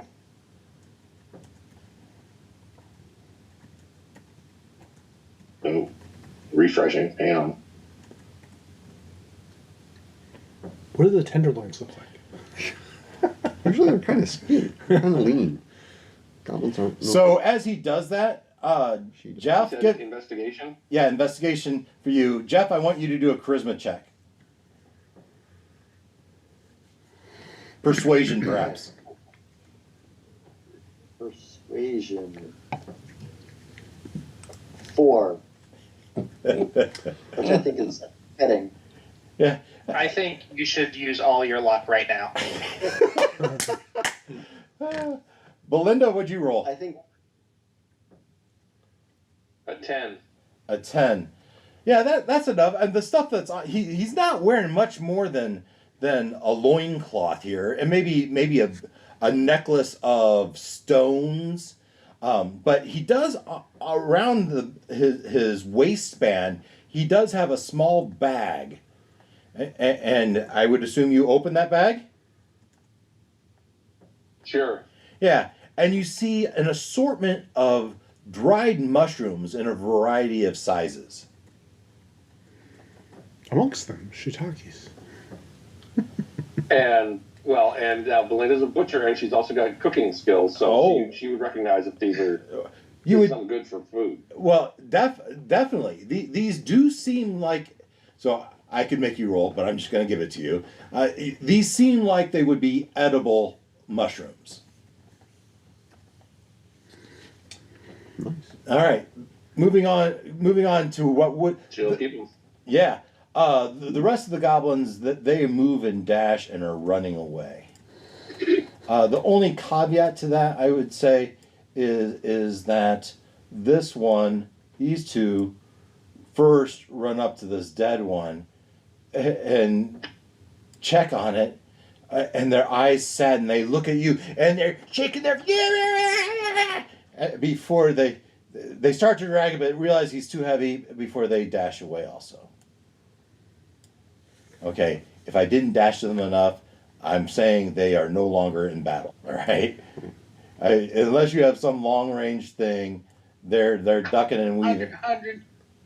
120 feet. Okay, give me another shot if you want. I wanna. Yeah, All right, a 17. a 17, you hit it, and this one has it square in the back of this goblin. And that's a 10. Oh yeah. A 10 plus 2. Oh, Now they're all going to come back 12. and try and kill us, right? Probably. well, this one here falls dead. Its back explodes with your arcane energy. You want to describe what it looks like, Mr. Killeen? Can't believe you wasted a spell on that. So, when it decides to be visible, which I'm sure is all the time because it's Eldritch Splash, I don't know how it works. It looks like there's a little dragon that just kind of flies out of my palm. Yeah, I can just see Look that. closely, it's not actually a dragon. It's a Chileen. Chileen. Yeah. That flies from the palm of your hand. It goes out and it bites its neck, and it's just bloody splurt and as it falls to the ground. That's bloody justice for these goblins that were attacking this poor halfling. The halfling who is tempted to jump into the arms of our barbarian looks at him and says, You're sweaty. Yeah, beat me to the punchline. Sorry. He looks down and he says, "Oh, you saved me," and he starts to. I think I'll climb down. As he climbs down, and he puts his hands on his knees as he's seemingly, obviously exhausted. He takes a moment to catch his breath. And he walks around here, and he jumps on the back axle as if he's trying to right his cart. Are we out of combat? We are out of combat. So yeah, I'll bring the card up and I'll start unhooking it. Unhooking the. I'll start taking out some rope and trying to tie it on so that help pull it. Yeah. Right. So you've moved up and you join. How about Bertrand? Have you moved up to join the rest of them? Moseyed. Bay. I'm sorry. I have to get used to that. It's Bay. I might go back to Bertrand. I'm not. I've been looking up Apple-related names in different languages. Is that pronounce Bay's last name as it is right now? Pinguios, I think. Pinguio? Is that a Hindu word? Which is apple cider in Chinese. Chinese. Okay. That's funny. Well, simplified Chinese according to Google. It's probably Ping Chao. But okay, so but you move up. So Ken, Yeah. how shall I refer to you tonight? I think Bay is good. All right, I will But try. just, if you do the other one, don't worry about it. Yeah, but I can. We'll give you at least 2 weeks on a name change. I can at least change it here, so when I hover over you, I get It's a prompt. BAI.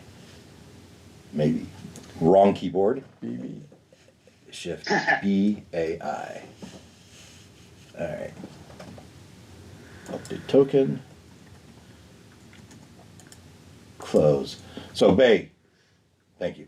If you move up, and as you do, you see Eldrin. He's pulled out some rope. He's flipped it over the back axle. He's starting to do it. The halfling looks over.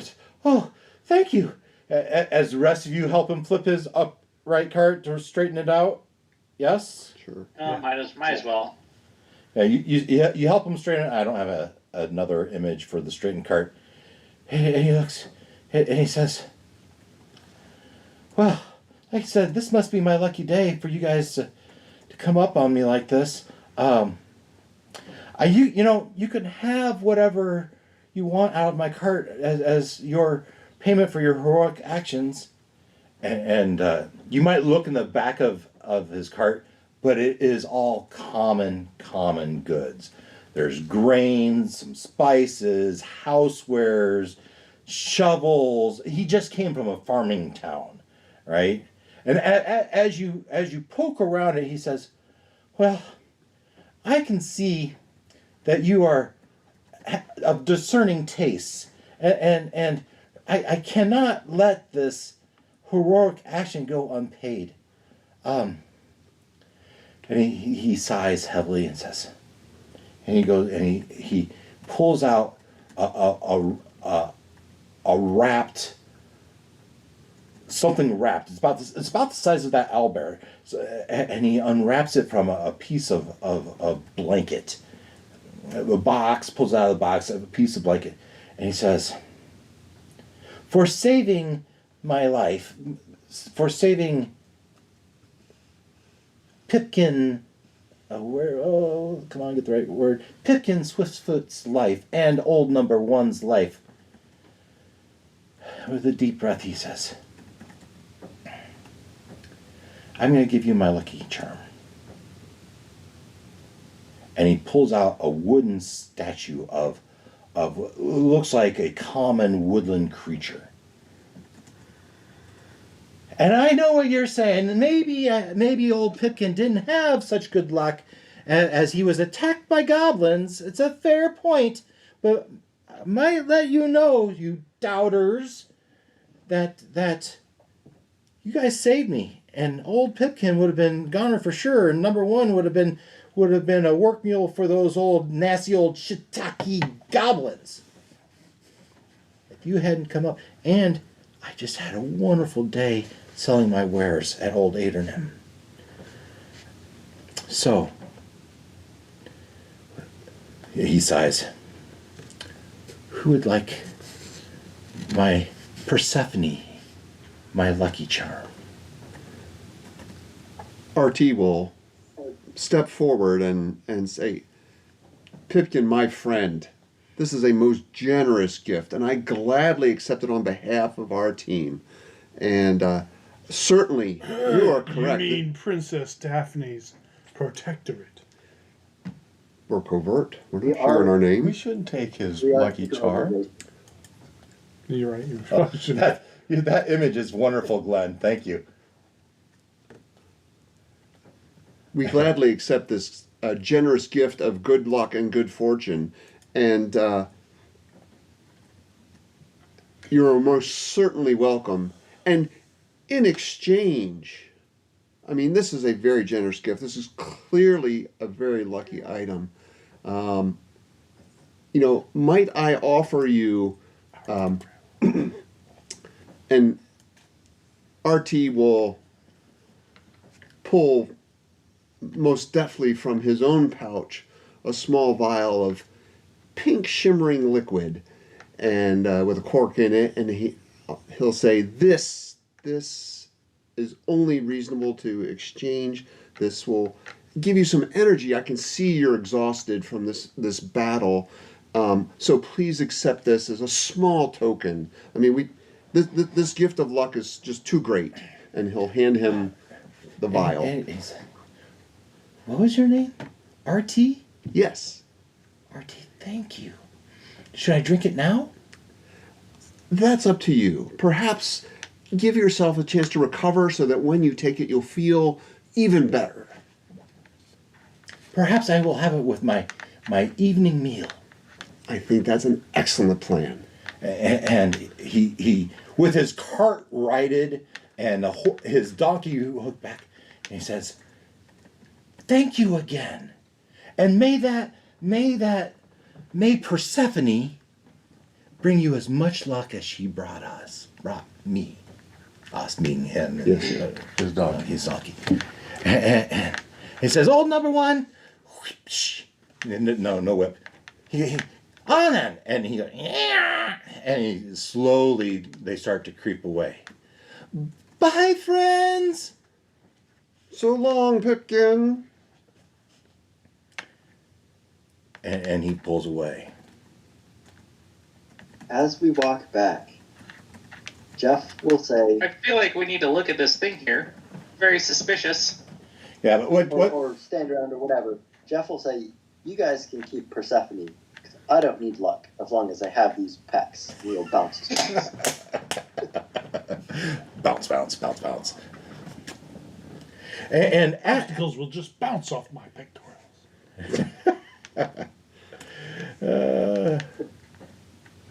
so, Ken, you were saying. I'd like to take a look at this thing because Faye is finding this whole situation very suspicious. Mm-hmm. We just come across a halfling in need of help, and he happens to have only one thing of value that he happens to feel like he needs to repay us with. Mm-hmm. All right. So I'll take a look at it. Arcana check, or what kind of check would you? Arcana. Yep, sure. See if there's anything magical that I can figure out with mundane means. Right. Will you take an 11? So, yeah. So It's a good roll. yeah. So first, I'd start with RT. As you're holding this idol, you get goosebumps. Alrighty. And you do get this sensation of like you can do anything. Nice. And Idol of false confidence. and and you don't know if it's your Arcana check, Bay, or if it's the actual holding, because RTU let him hold it. Well, he can touch it. I'm going to retain. So as you hold it and he touches it, Bay, you get the similar sensation. These goosebumps come over you, like you can do anything. And actually, all of you, this feeling just starts to spread amongst the six of you. Touching it or not touching it? Not even touching it. Like this lucky charm has enveloped the group of you with its lucky protection. And actually, above the table, its effect is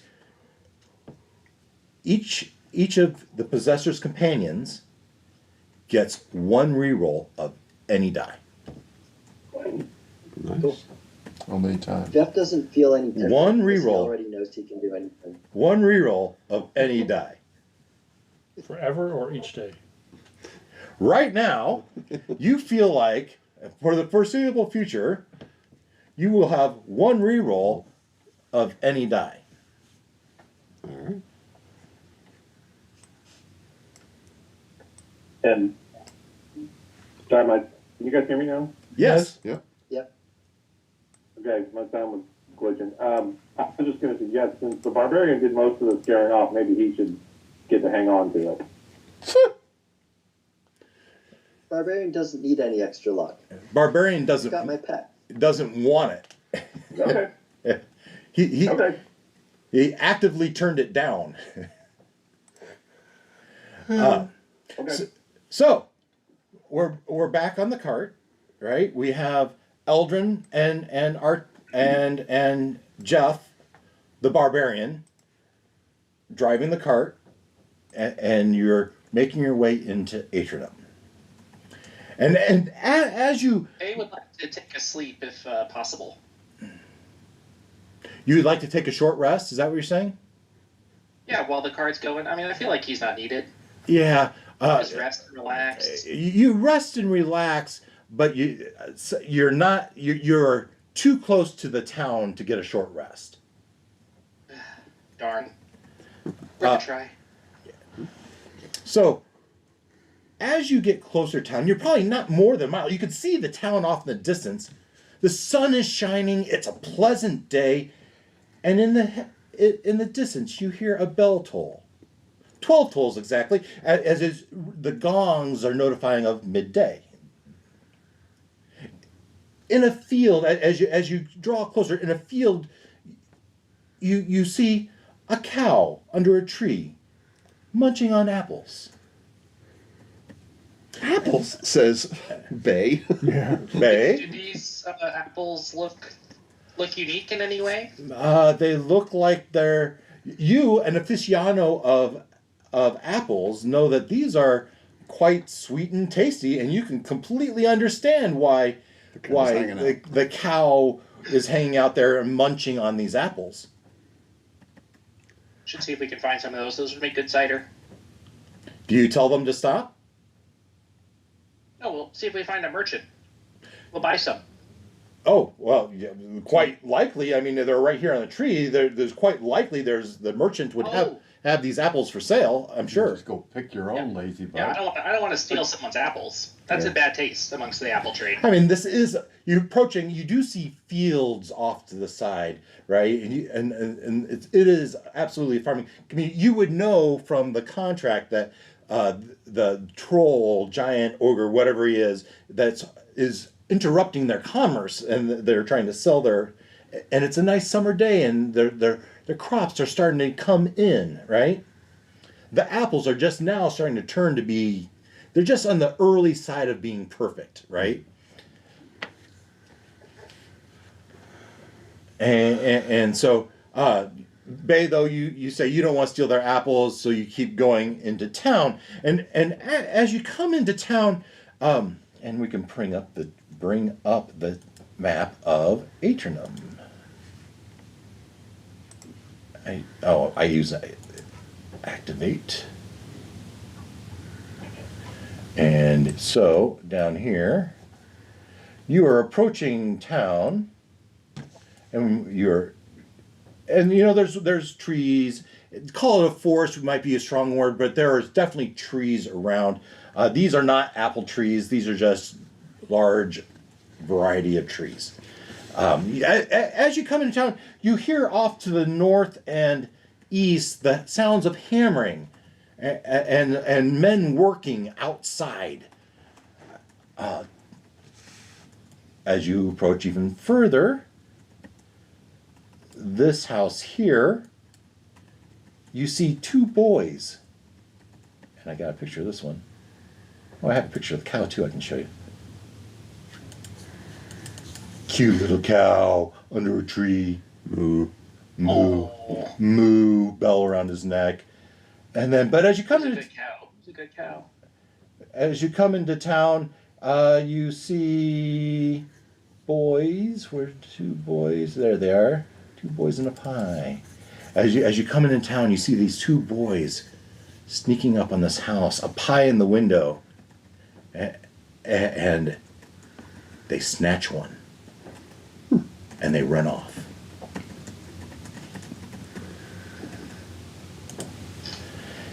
You come into town. You don't know anything about Aternum, and you come into town, and you come to a town square-ish, right? Circle, okay. The road circles around a well-trampled, grassy center area. Maybe they use it for town hall meetings, town meetings. But 5 buildings of importance. As I turn on my journal notes, to the left you have the Stubborn Nail. A sign in front of it says the Stubborn Nail, and the smell of sulfur and comes from that building. To the right, is a temple. It is not Pelor. It is the Temple of the Blooming Dawn. But it is a temple nonetheless.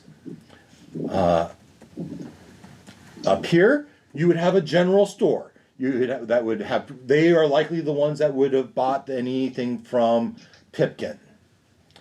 And so you have a sign in front that says general store. Over here, you have the Wandering Hearth, which is the tavern and inn. And then across the way, you have a sign that says town hall. Hammering to the right, where would you like to go? To the mayor. I would just assume that's where we're going to stop. So you would like to go to the Town hall. Yeah. Everyone agree? Sure. Makes sense. I will take that as a yes. I'd rather go to the bar, but you know. Oh, we'll get there. We'll get there for sure. The town hall. The town hall. You open the door, and right away you spot a family of halflings, a mom and two young children, a young girl and an infant boy, right? And they're pleading with this other lady. So let's give you some images.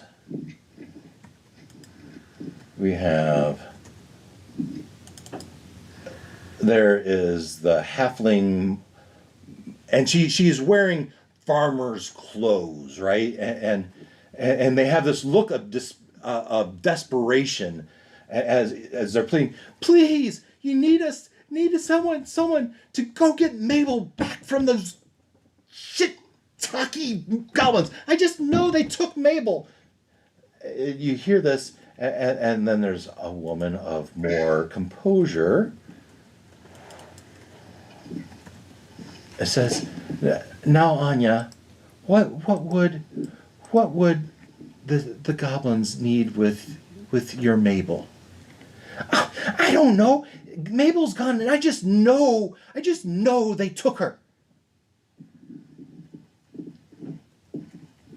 You hear this as you walk in. Well, we know the mayor's a guy. Mayor is Elara Wren. Alara. Yeah. Okay, so. You know, it's a female-ish name. Yeah. So I'll wait for a pause and maybe say, hey, we're looking for the mayor, Alara Wren. And so Ilara, the astute lady, puts her hand on Anya's shoulder and says, something to the effect of, let me get back to my town hall. Anya, most of the town is working on the barn raising. They're just about done. When they get done, we will send someone out to look for Mabel. And if we don't find her, then we will send the cleric. What was the cleric's name? Chuck. Not Chuck. George. George. Oh, George. If they don't find her, then we'll send Sister Althea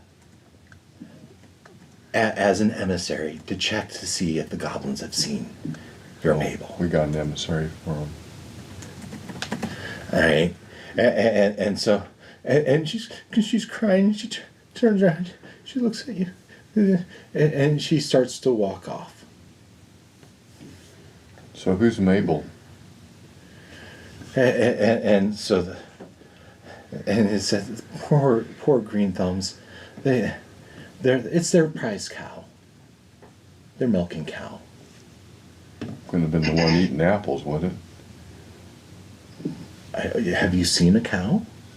Yeah, eating apples as we walked up. Well, can you describe it? Yeah, black with white with a bell around its neck. Well, that Horn. was certainly Mabel. You just let her walk off. You should catch her. She wasn't going anywhere. She's eating apples. I'll go get her. Thank you for understanding what I meant. I will go reach out. Hey, we saw a cow out on the outskirts of town at the orchard, eating apples, just lying under the. Really? Yeah. As you Got a see, bell on. you see look her like arms so-and-so. are full with the baby and. Could I bother you to bring her to my farm? The farm's just on the north side of town. We'd be super grateful. We'll give you. We have a nice. We don't have much room in the house, but you could sleep in our barn for free, and you'll get all the free meals you want. We can give. It's harvest season. We can have as much fruit and vegetables as you want. Guys, we're going to take the cart and hey, Rodney or Reginald. Reginald, would you want to come with me and help? Gather up the cow. Gather the cow. You'll get a ride out there, so we don't. Toss in a few apples. We Certainly. need 2 people. So, Reginald and Eldrin get back in the cart and they start heading for the cow. Yeah. Yes. Got it. We may acquire some apples in order to prompt the cow to come with us. Meanwhile, back at the mayor's office, the Alara looks wide-eyed. Well, that was nice of you. My name is Alara Wren. I'm the mayor of Adernum. What brings you to our town? We heard you needed help. We're here about the troll. Well, That's you, not me. you can see that our bulletin board is quite full, and and she points to this bulletin board of activities. Are you here to help Sister Althea? Well, she has been looking for someone to help her as an emissary to the Shiitake goblins. They are so misunderstood. So misunderstood. Their numbers are fewer. Why would that be? We came upon them Reason. attacking a halfling. Reasons. Attacking? Certainly not. They would not be attacked unless provoked.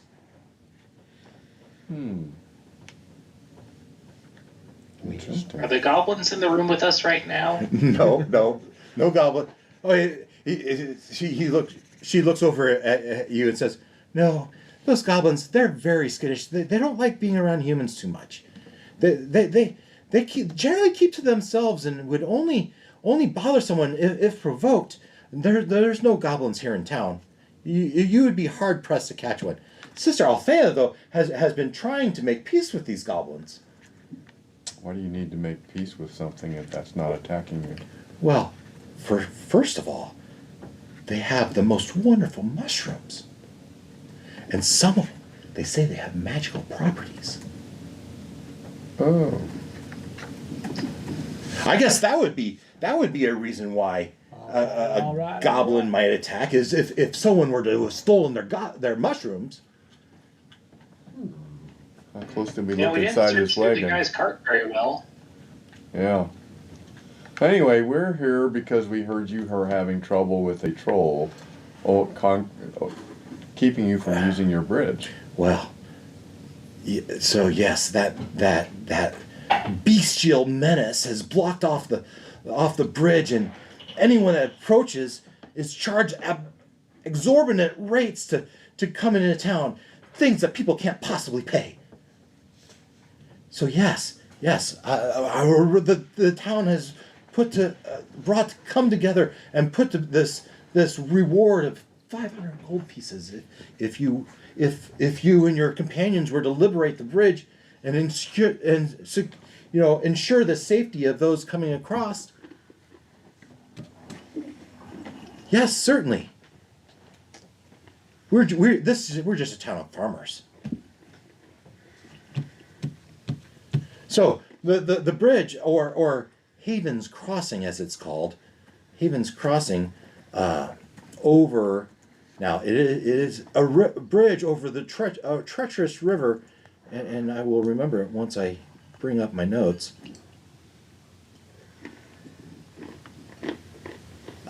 The Grimwater River.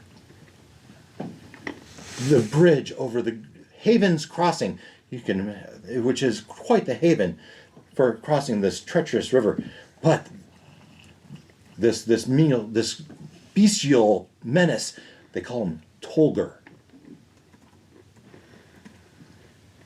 So yes, it's just you follow the road north out of town, you will find this Tolger. Deal with him, and return. We will celebrate you with a feast and give you your 500 gold. And she showed, yeah, right there. Then there's a big sack of gold that looks like 500 gold pieces. We'll wait for you guys to come back. Okay.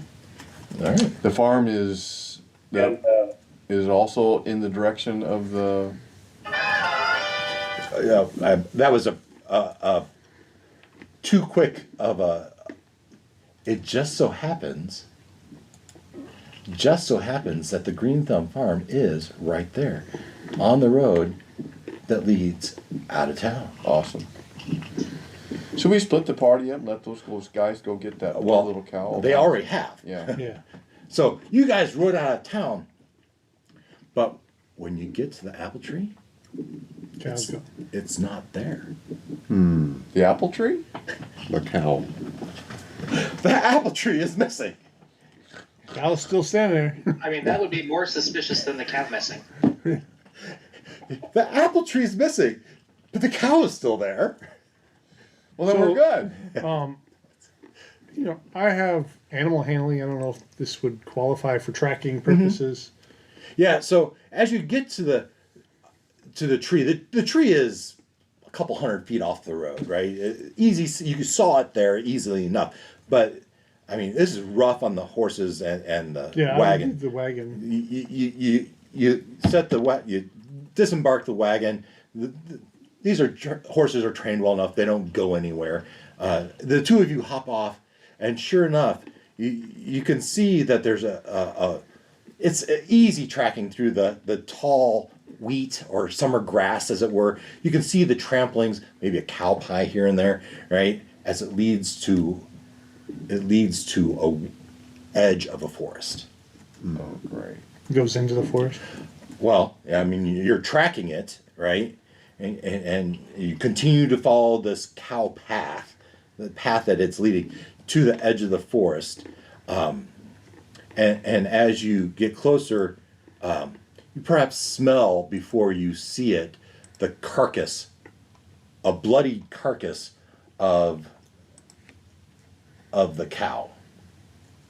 And that What? is here. They killed the cow? Something did.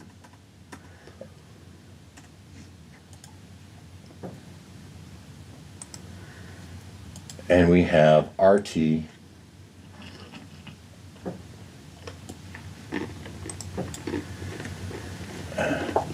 And Eldred.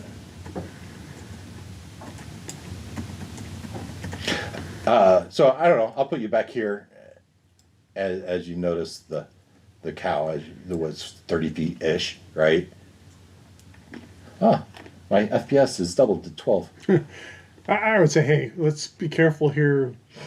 Be wary of your surroundings. And Oh, indeed. I will take out my sword, my dad's sword. Oh, okay. I've been wearing it for days now. Yeah. Is there anything glowing? Yeah. I'm looking for anything Yeah. interesting to be. You've been wearing it if you could attune to it, if you knew how to attune to it, you would have, but you haven't. You have this inner feeling that it has something to do about these runes that need to be deciphered. Okay. But it's still a nice, sturdy, Yeah, well sharpened Sword, shield, Yeah, nice. and I approach, checking the surroundings first, Yeah. and then examining the carcass for, is it bite marks? Is it claw marks? Is it stabbed? Was it cleanly cut up and, harvested? Yeah. Give me your perception check. Both of you can roll a perception, or one of you with advantage. I don't care. So that's, I believe, perception is a +2. Perception, yeah, it's a 15. 15? My perception isn't that great, so I'll help him if you want to go roll advantage for higher. You okay with that? Mm-hmm. Yeah, now the 15 was 15. All right. Now, if you would both like to do a medicine check of any type, again with advantage of whoever has the better, or you can each roll. I have a +0. Me too. So we'll both roll and see what we get. I got a 19 plus. Wow. 18. 8 and nice. All right. So it's almost a culmination of two different things. You as you get closer to the cow, you can see that it was ripped apart like claws. And these aren't like wolves' bites. These are like claws toward about Like bear? Bigger? Troll. bigger Bigger than a bear. Okay. bigger than a bear. Yeah, but a troll usually would use tools, right? And these don't look like tools. These look like gashes, like some predator ripped at it. And as you do that, out from the wood Run away! Run away! charges a black dragon. Holy crap. Oh boy. Okay, re-rolling a new character. Yeah. 2 level 1s against the black dragon. Not happening. Before you get too Panicky. panicky and your heart sinks down into your stomach, I didn't know I had to roll to not have dread. indeed, the dragon does kill you. Both of you. You are dead. But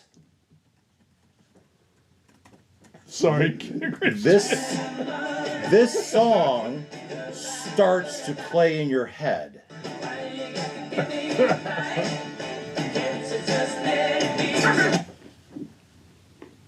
As the lights fade out, you reawaken. And it's not just you, all of you jump back in time to the Prairie Road. The Prairie Road, right where you saw, right before you saw the bridge, not the bridge, the Wagon. The half. no, after the wagon, you've been riding down the road in the wagon, and I should just go to my notes. Go to my notes. Before we see the cow. Yeah. Let me find it here. What's he doing to us? It's all right. That's all I got for that. Don't worry about me. Come on. All right. You wake up. You come back to your senses. Not dead anymore. You come back to your senses. The sun is shining. It's a beautiful summer day. Off in the distance, you hear a bell chiming. Bong, bong. 12 bongs, signifying midday. You remember everything you just encountered. But you are all just auto-magically put back in time to that moment with the bells chiming. You have this tingling sensation of luck about you. As you come closer, you see Mabel off in the distance, munching on apples underneath the apple tree. I'm gonna walk over and get Maggie. Yeah, I look at you. Does this look familiar to you? Yeah. All right, Where's the let's Back stop to the this- Future let's get this jingle? Cow. Let's just get this cow. I agree. Now, does everybody else remember? All they remember, what they remember is they've just talked to the mayor and heard about Tolger, and they accepted the job, and they were going to hang out, perhaps at the Wandering Hearth, until you got back. Okay. And then they were walking toward the. You were probably sitting at the hearth by that time. By the time you got to the woods and you investigated it, and this encounter happened. By the time that happened, you had gone into Wandering Hearth, and Bay had already downed his first drink. Of course. Right? That's what he does. Yeah, I told you not to pay until the next round of drinks showed up. So, yeah, I'd be thinking, are we dreaming? Wait, we can't be in each other's dream. You remember this, right? I know we need the big cow. What are black we doing out dragon, here? and then nothing. We were just in getting a drink, and now we're out. What? What's going on? We need to get the cow. First, we need to get the cow. Okay, let's go get the You, cow. you shout out to the barbarian Jeffrey Jump, JB Dump, whatever his name, Bump, the barbarian, and you say, "Whoa, hold the, we need to get that cow," and somehow Jeff goes, "Oh yeah, we got to get that cow." Right, Jeff, Wes.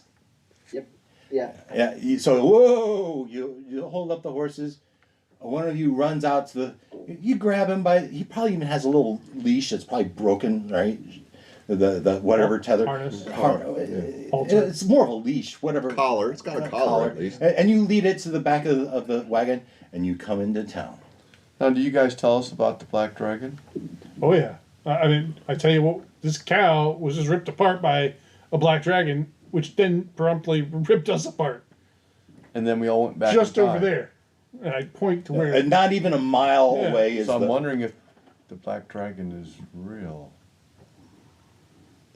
It was real enough to make us Felt all come real. back. Something, we all came back here. Well, that means he's out in the woods.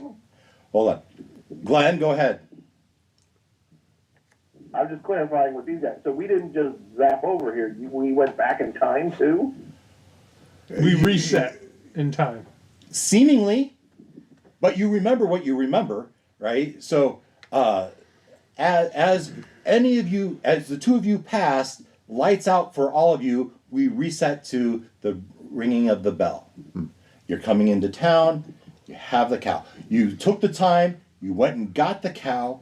You're coming into town. You come into town. The apple pie is missing, right? There used to be two on the edge. Those boys that were there taking the apple pie, it's already gone, right? You still hear the hammering of the barn off to the side. You come into town, and Go to go the to town the hall again. town hall again. You see Anya and the kids pleading with the mayor. Oh, where's are we? Help us find Mabel. You hear him saying to Alara Wren. And you say, Mabel's your cow, right? Yeah, we found a cow. Is this your An cow? out brown cow. You found Mabel. Oh, thank you so much.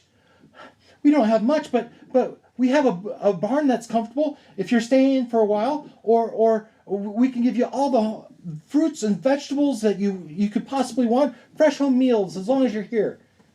Thank you so much. And Mabel, how did you get away?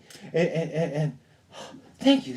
We're the farm just on the right side of the road as you leave town. Come by anytime. Paul will be so happy to see this. Come, children.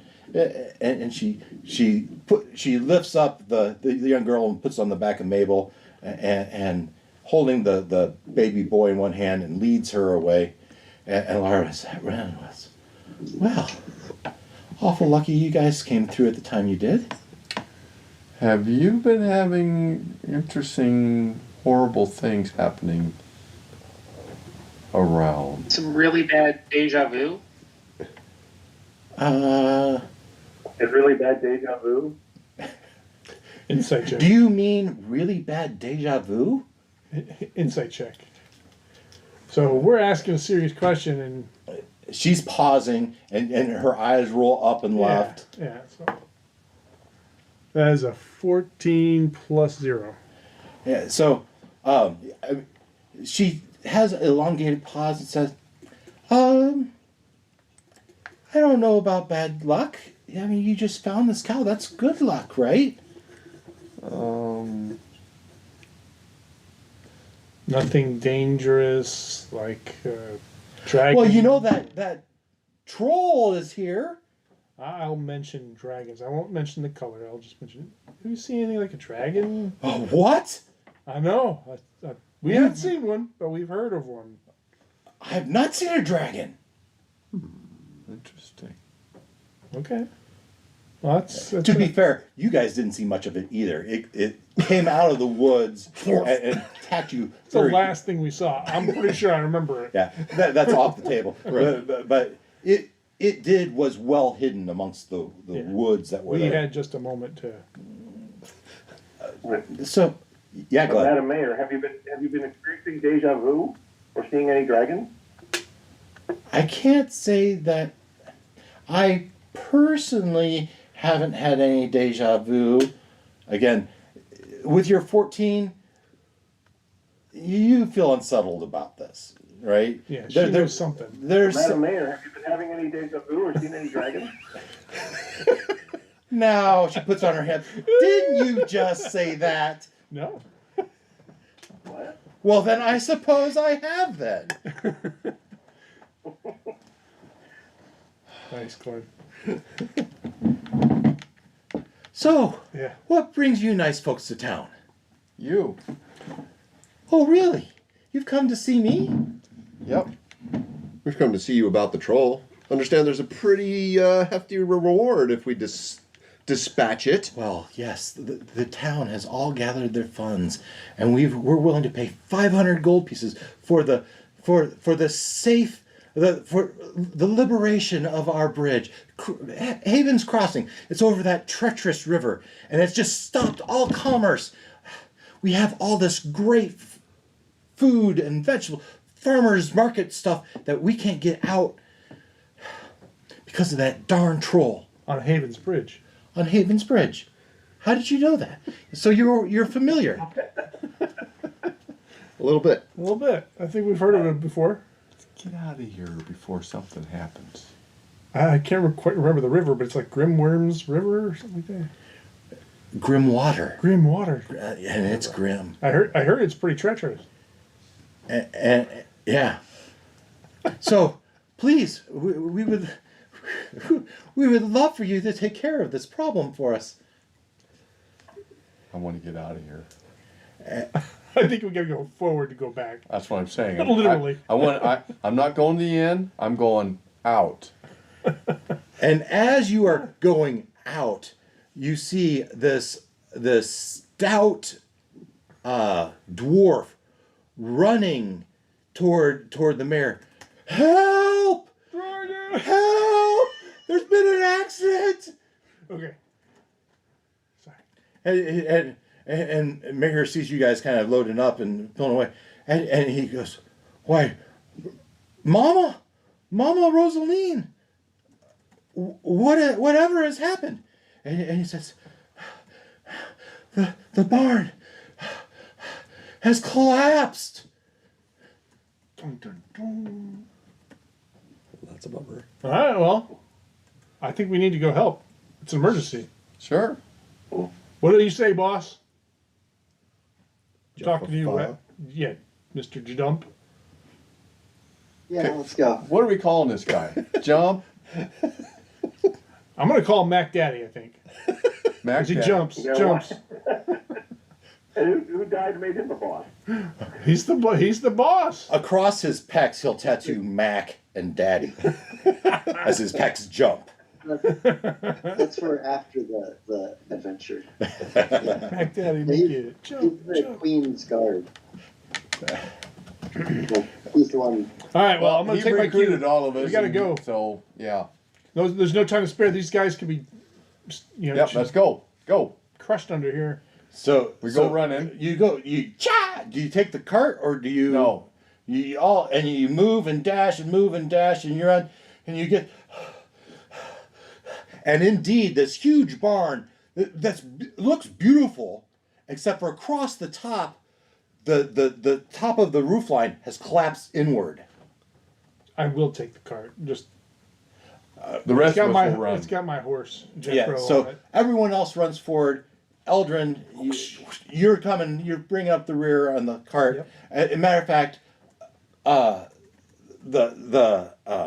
dwarf hops in back because she's winning from running, and a lot of the run jumps in back because. Why run? Except for these guys are faster running.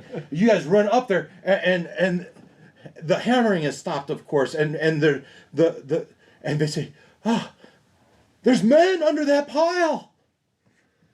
Start digging it out. You start digging it out, Makes me wonder what that roof collapsed if something hit it, like if something big and black.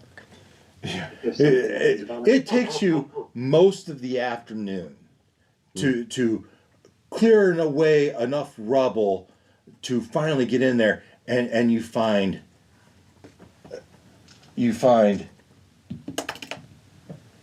two men dead, two more injured and suffering, broken legs and arms, and pierced heavily by the collapsed beams, but two men dead from the collapsed roof. Are the ones that were hurt awake? Yes. What happened? I don't know, mister. We were just putting on the final roofing of the bridge when the center post just collapsed out from underneath us. Okay, so something didn't hit you from above. No, sir. Rodney, don't you have some tinctures? Is there anything that you can give them to Well, help I'm a them? healer, so. Oh yeah, that's true. Well, I don't know. I don't Right. think of that. I think, hey, That's a fair. Okay, so that's I a fair have- ask, but my have- stuff isn't that strong. He's the better choice. Yeah, so I'll do cure wounds on both of them. So touch 1d8 plus 4. might want to start with the broken bones, contusions. Yeah, I'm not healing the dead people. Raise the dead. That'll Level 1. Wow. That'll take us another turn. One gets 8, the other gets 11. and yeah. As their arms straighten and pieces of wood start popping out of their skin, it's like, what are you? Praise the blooming dawn for your presence. You're welcome. Praise Palor. Praise Paler. We're not That's fine. familiar with that god, but the blooming Makes no dawn difference. must be with you. Yes. Yeah, but poor old Jeb and Buck. Can't raise the dead.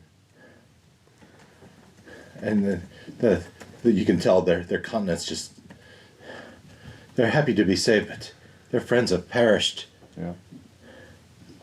What are the rest of you doing? Maybe you can give Oh, them of last course. rites.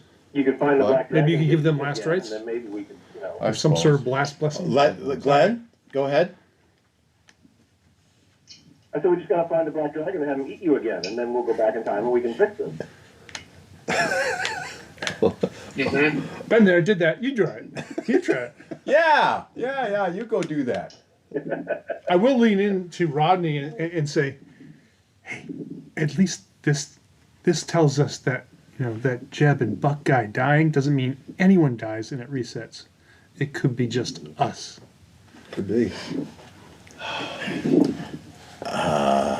Would you like to inspect the damage? Yes. Yeah, come on. Yeah, I mean, I would use the horse and block a tackle and that kind of stuff to kind of move the pieces out. Oh yeah. While you do that, who would like to inspect the damage? Is that Yo. Okay, I heard Jeff and Bay. Yes? Yeah. Yes.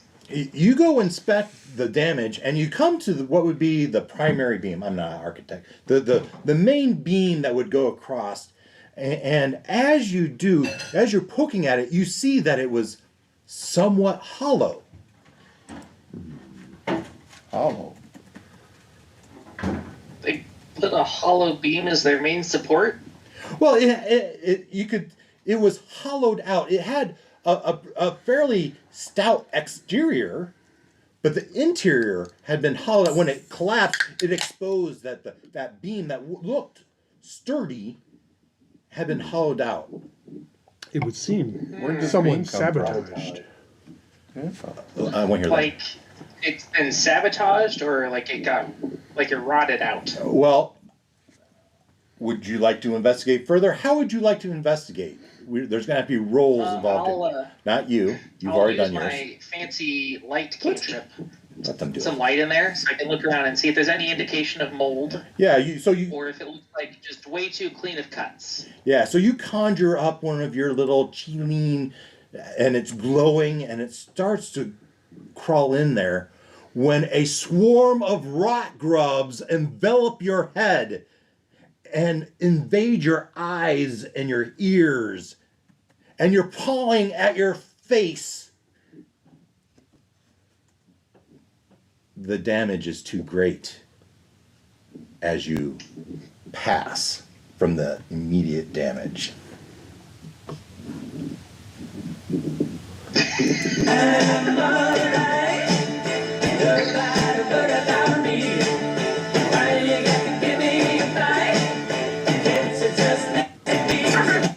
Oh, I think it was Groundhog Day when the alarm clock goes off again. Yeah.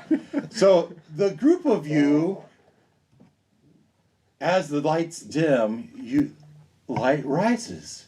It's a beautiful summer day. Off in the distance, you hear the gong of a church bell. Gong, gong, gong. 12 gongs, symbolizing midday. Grab the cow, let's run to the barn, get everybody out of there. Okay. Yep. Jesus, what's going on? You're going to turn your Okay, nuts. so yeah, I think we grab Mabel. It's me, Ned Ryerson.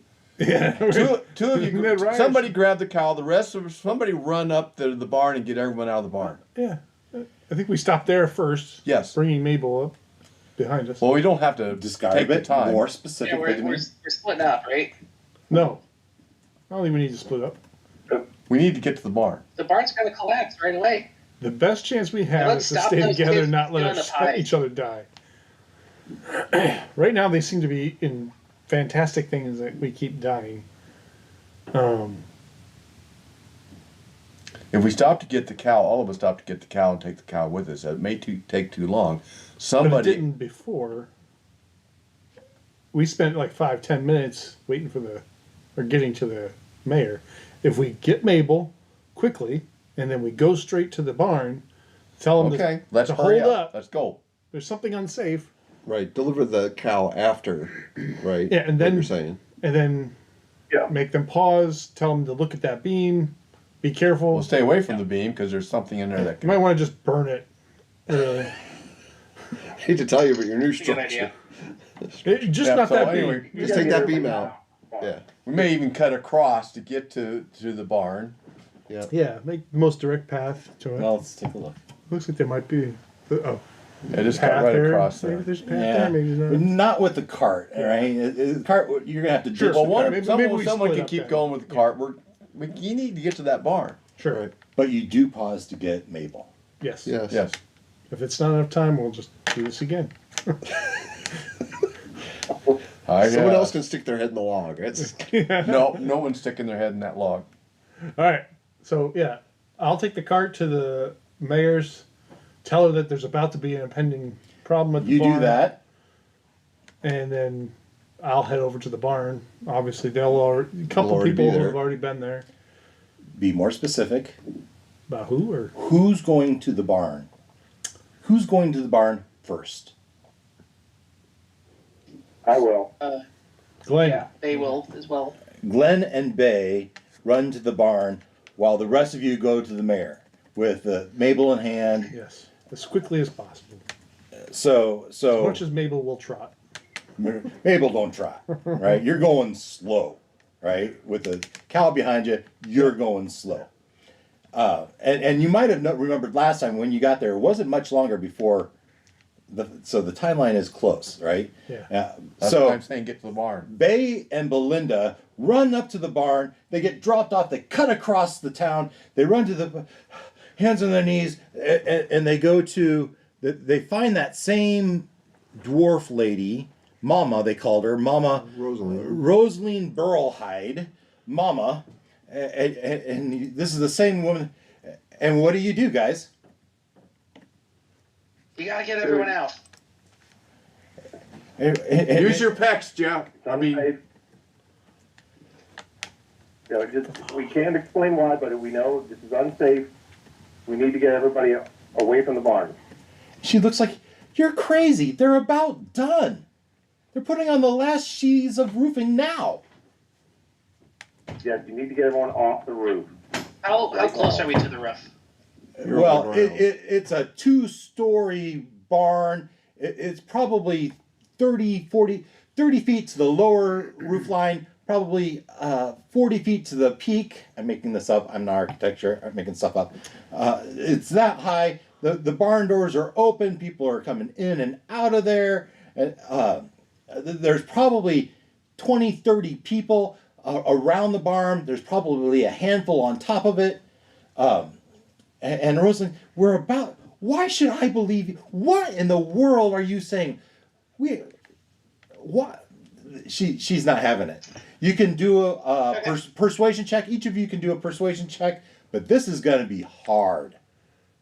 Well, I'm going to go for a deception check. Okay. Because I'm going to use minor illusion and try to make it look like a fire's just sprung up. But I'm going to, lean it, because it's verbal and somatic, so I'm obviously doing a spell.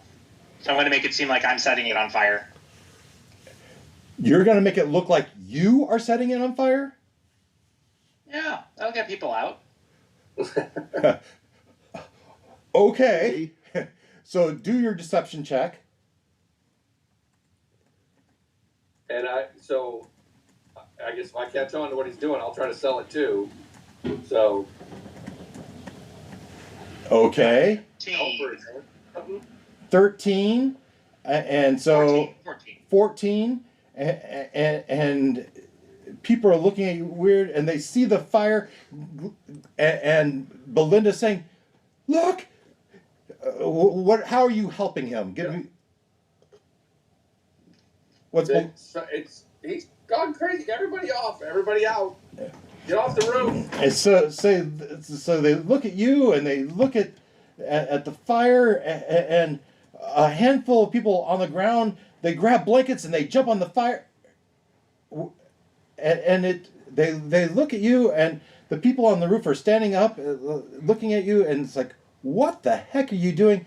And those people with the blankets say, wait a second, and they come marching at you with pitchforks in hand and hammers in hand, and say, get away from our bridge.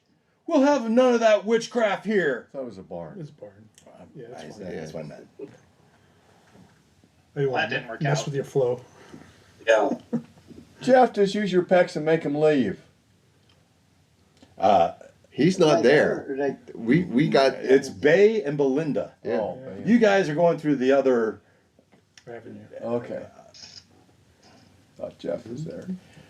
Yeah, you guys feel like you have a mob of work, but the ones on the roof, it's too much of a pain to go up and down those wooden ladders for them to come down, especially when they're almost done.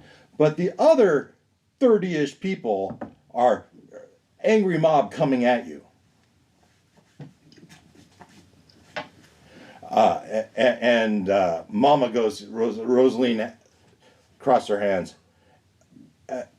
What in the blooming dawn's name are you doing?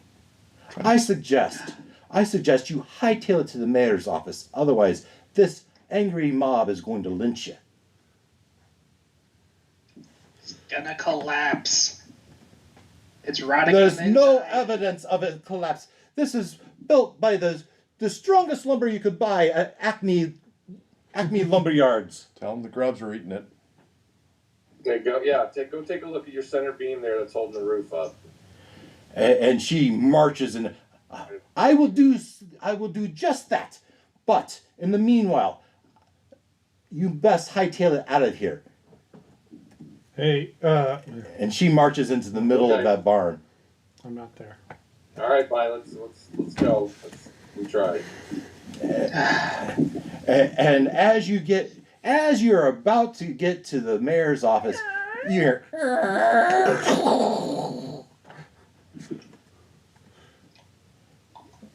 Action sequence scene of them walking away from the barn, falling, dust flying everywhere. Slow motion walk. Yeah, slow motion walk away. No looking back as it collapses. Oh, it's worse than that. Okay. You have a townsful of people thinking you just sabotaged their barn. Yeah. Oh. Yep. How else would you know it was going to collapse? And beloved Rosaline Burlhide, Mama, Just went in there. just got buried under the. Yeah. I don't know who buys it, but the lynch mob comes and gets you. someone is killed by a pitchfork.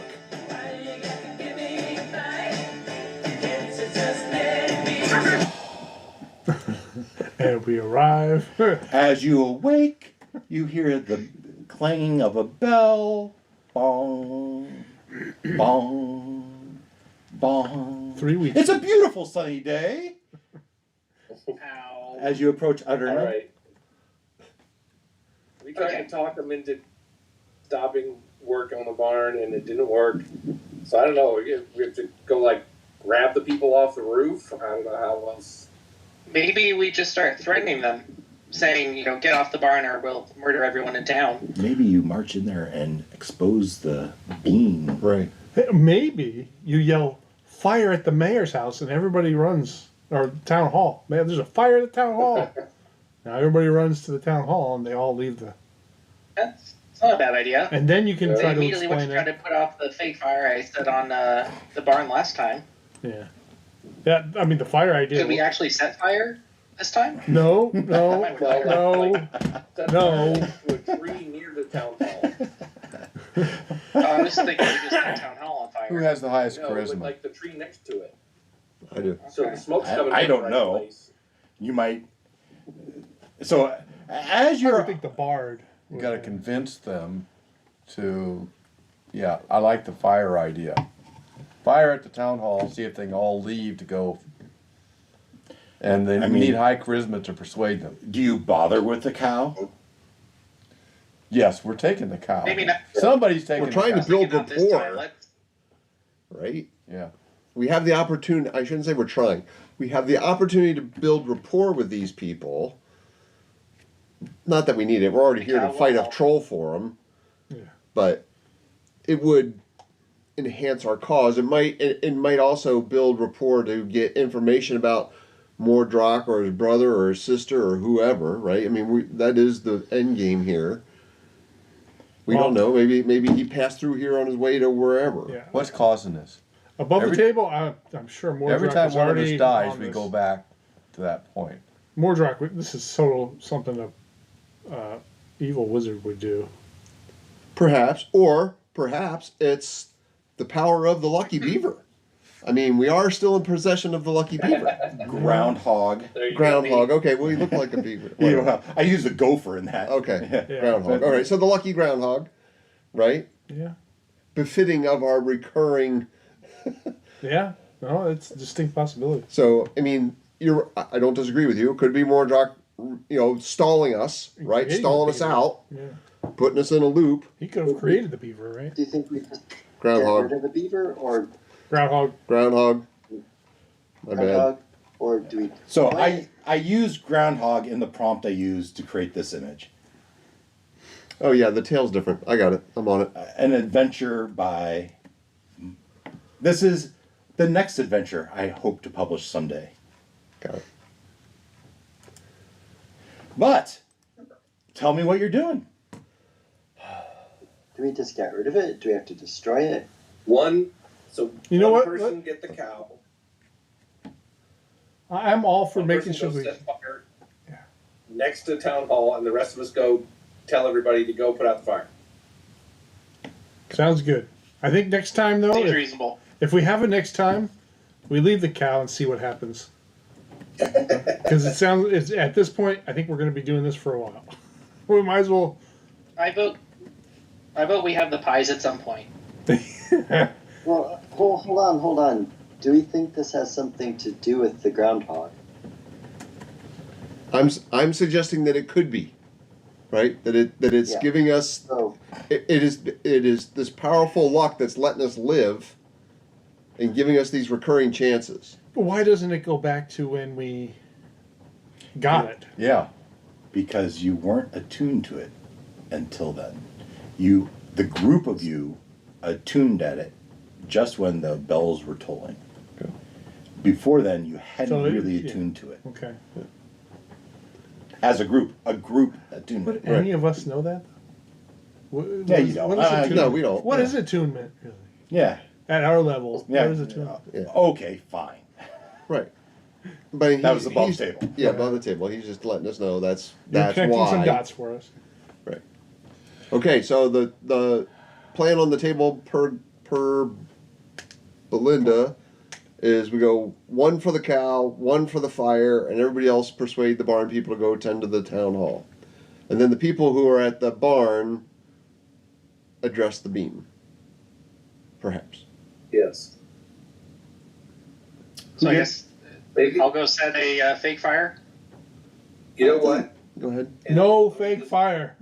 Add to that a little bit. Send everyone to the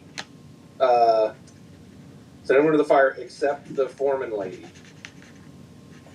Mama. and then we will show her that her beam is rotten.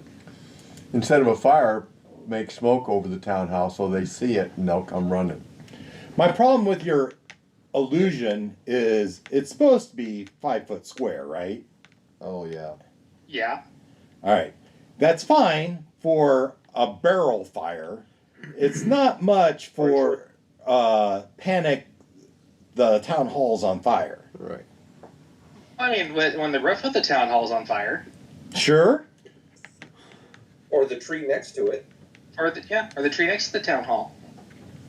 Right. Just Why don't did get you- close to it, and don't try to put water on it, and Why do we have to create don't a real look fire? at it too closely.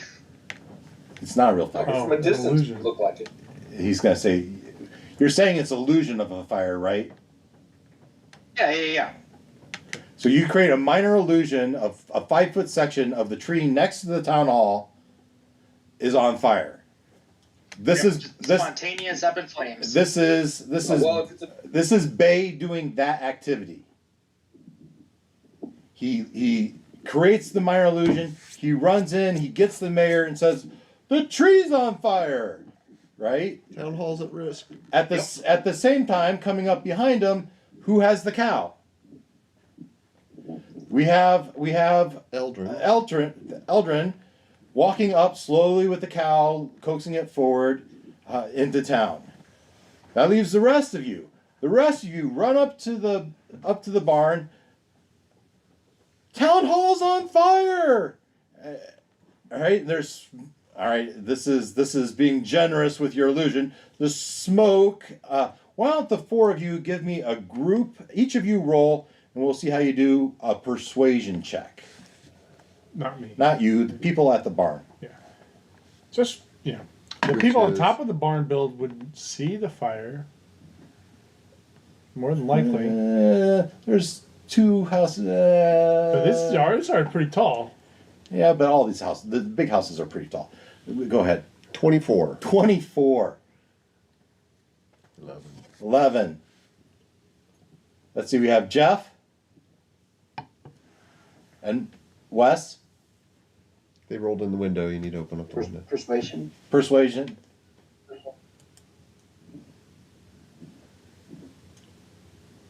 $14. 14. Okay. Am I missing someone? There should be. No, you. I should not. You have the cow. Another one did the illusion. That should be 4 left. 4 isn't it? rolls. So, Glenn, did you roll? Glenn? All right. 24. At least the people on the ground. What? Fire? Where? The town hall? Come on. Let's go. You should all go. Except for you, Mama. How do you know my name? We've met. You may not remember it, but And so all the ones on the ground start to go. Mm-hmm. The ones on the roof, they stand up and they start to look. They start to look, and they're not going to be quite as fast, right? They got to secure their stuff, right? It doesn't, and so. Well, what are you talking about? We got to go put out this fire. yeah, well, there's trouble here too. What are you talking about? There's a fire for persuasion. Yeah, okay. To help Hopefully this will get work. the ones that are up there down. And you know what? This is with disadvantage because there's a fire. You just convince them with a 24. There's a fire. Okay. Understood. Now, this is a good time for luck. Is that double natural ones? Yes. Oh my Are you gonna take God. Now you have a free reroll. What? You each have, this was above the table, part of the luckiness of Persephone is you have a free reroll. That's right. Yeah, let's do that. Of one 20-sided dice. Okay. One die. You couldn't. Well, then he's going to lose no matter what because it's a one. Yeah. He had double ones. You're right, because this is a disadvantage. Yeah. Reroll. You should just keep the one and up your luck. I agree. Unless the ruck usage resets when we reset. Yeah, we're going to reset here. You know that, right? We're just not doing this right. So what? Help me out here, because I would take the one, but that's me. That's Eldred. You take the one, you get a bump to your luck. Exactly. right. Yet another one. Right. Right. Another 2, you got double ones. Well, you only Well, count one he only roll, counts right? one. I'm making an adjustment on the fly here with the double ones. I didn't conceive of disadvantage. I'm allowing you a total reroll with the disadvantage. Whereas by what I've written here, it should be a reroll of one die. But in the case so where he's you, going to let you roll twice. we're rerolling the full to Disadvantage. disadvantage. Right. It's worth that. It's worth doing that then. Yeah. All right, we'll do that. Am I burning luck to do this? No. No. Good. But you're burning your Persephone. Your Persephone. For this one, yeah. Yeah. Okay. It's worth it. Oh no. Yeah, that's awful. Yeah. 3 plus 5 is 8. Yeah. Okay. Yes, Glenn. Go ahead, Glenn. So I'm seeing that he's trying to convince her to stay, and it's not working. Well, Why are we trying to convince her to Yes. stay? Because we want to show her the beam. Because we need to We can show her. it to her afterwards. It falls down. No. We're going to be in jail after we call a fire. There was none.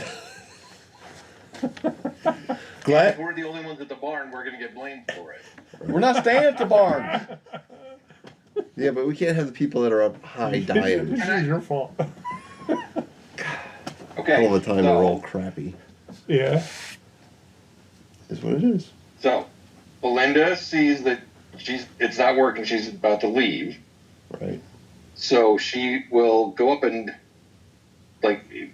bear hug her and sort of have the cleaver out and say, "Come here, I need to show you something." And she's just gonna try to manhandle her into the barn. Grapple a check. Nice. Do what you gotta do, man. I just thought of something as you rolled that. Well, let's let him finish his. Yeah. Yeah, and it's also I'm letting her see the. I want to So, finish the so it's thought. a strength check. Yeah.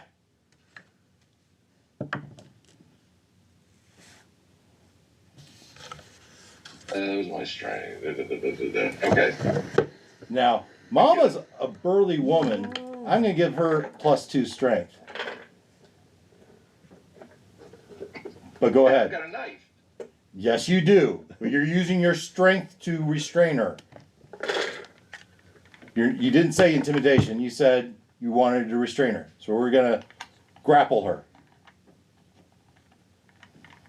So roll your check if you haven't already. All right. Well, I'm trying here. Okay. So it is.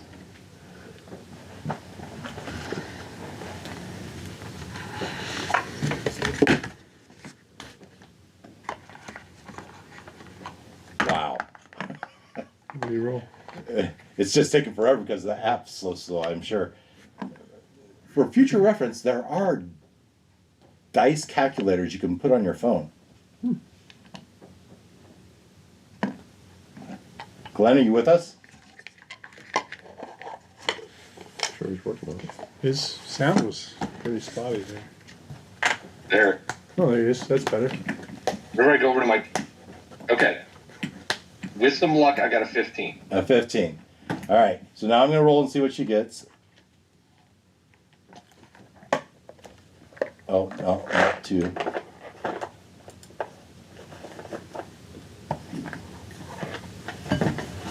Natural 20.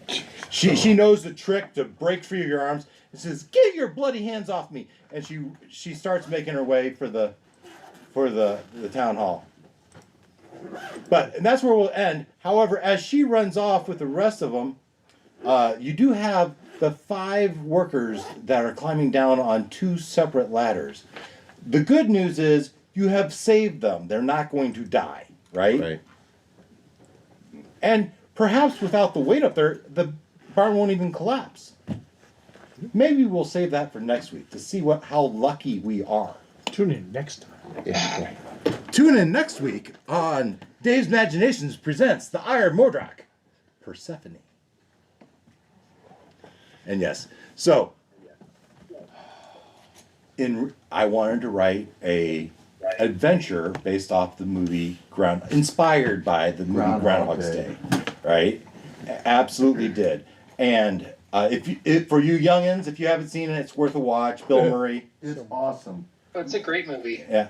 And so Seen pieces of it on like cable. I don't know if I've ever watched all of it. Well, that is your homework for this week. It's your homework tonight. So I tried to look up what My homework for this week. I tried to look up what inspired the movie, or really where the legend of Groundhog's Day came. And one of the theory craft is that it came from Germany and from the goddess Persephone, who's actually trickster like Loki and mate of Satan. Swirl. And That was a also plot twist. and a goddess of spring. So there's this weirdness to it. So, but I like the name. I like the word. I used it, and yes, it's Groundhog's Day.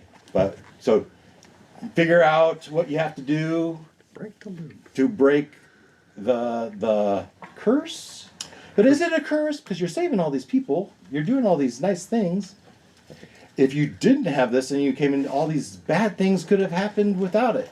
So it occurred to me when you rolled your second time with your Persephone luck, Right. that if it is Persephone's statue that's helping us, you just used your ability. Could that negate you from resetting? Huh? Oh. Way to plant seeds for the DM, Mole. Yeah, no. Kind of puts a clock on it, doesn't it? Sorry, pardon me.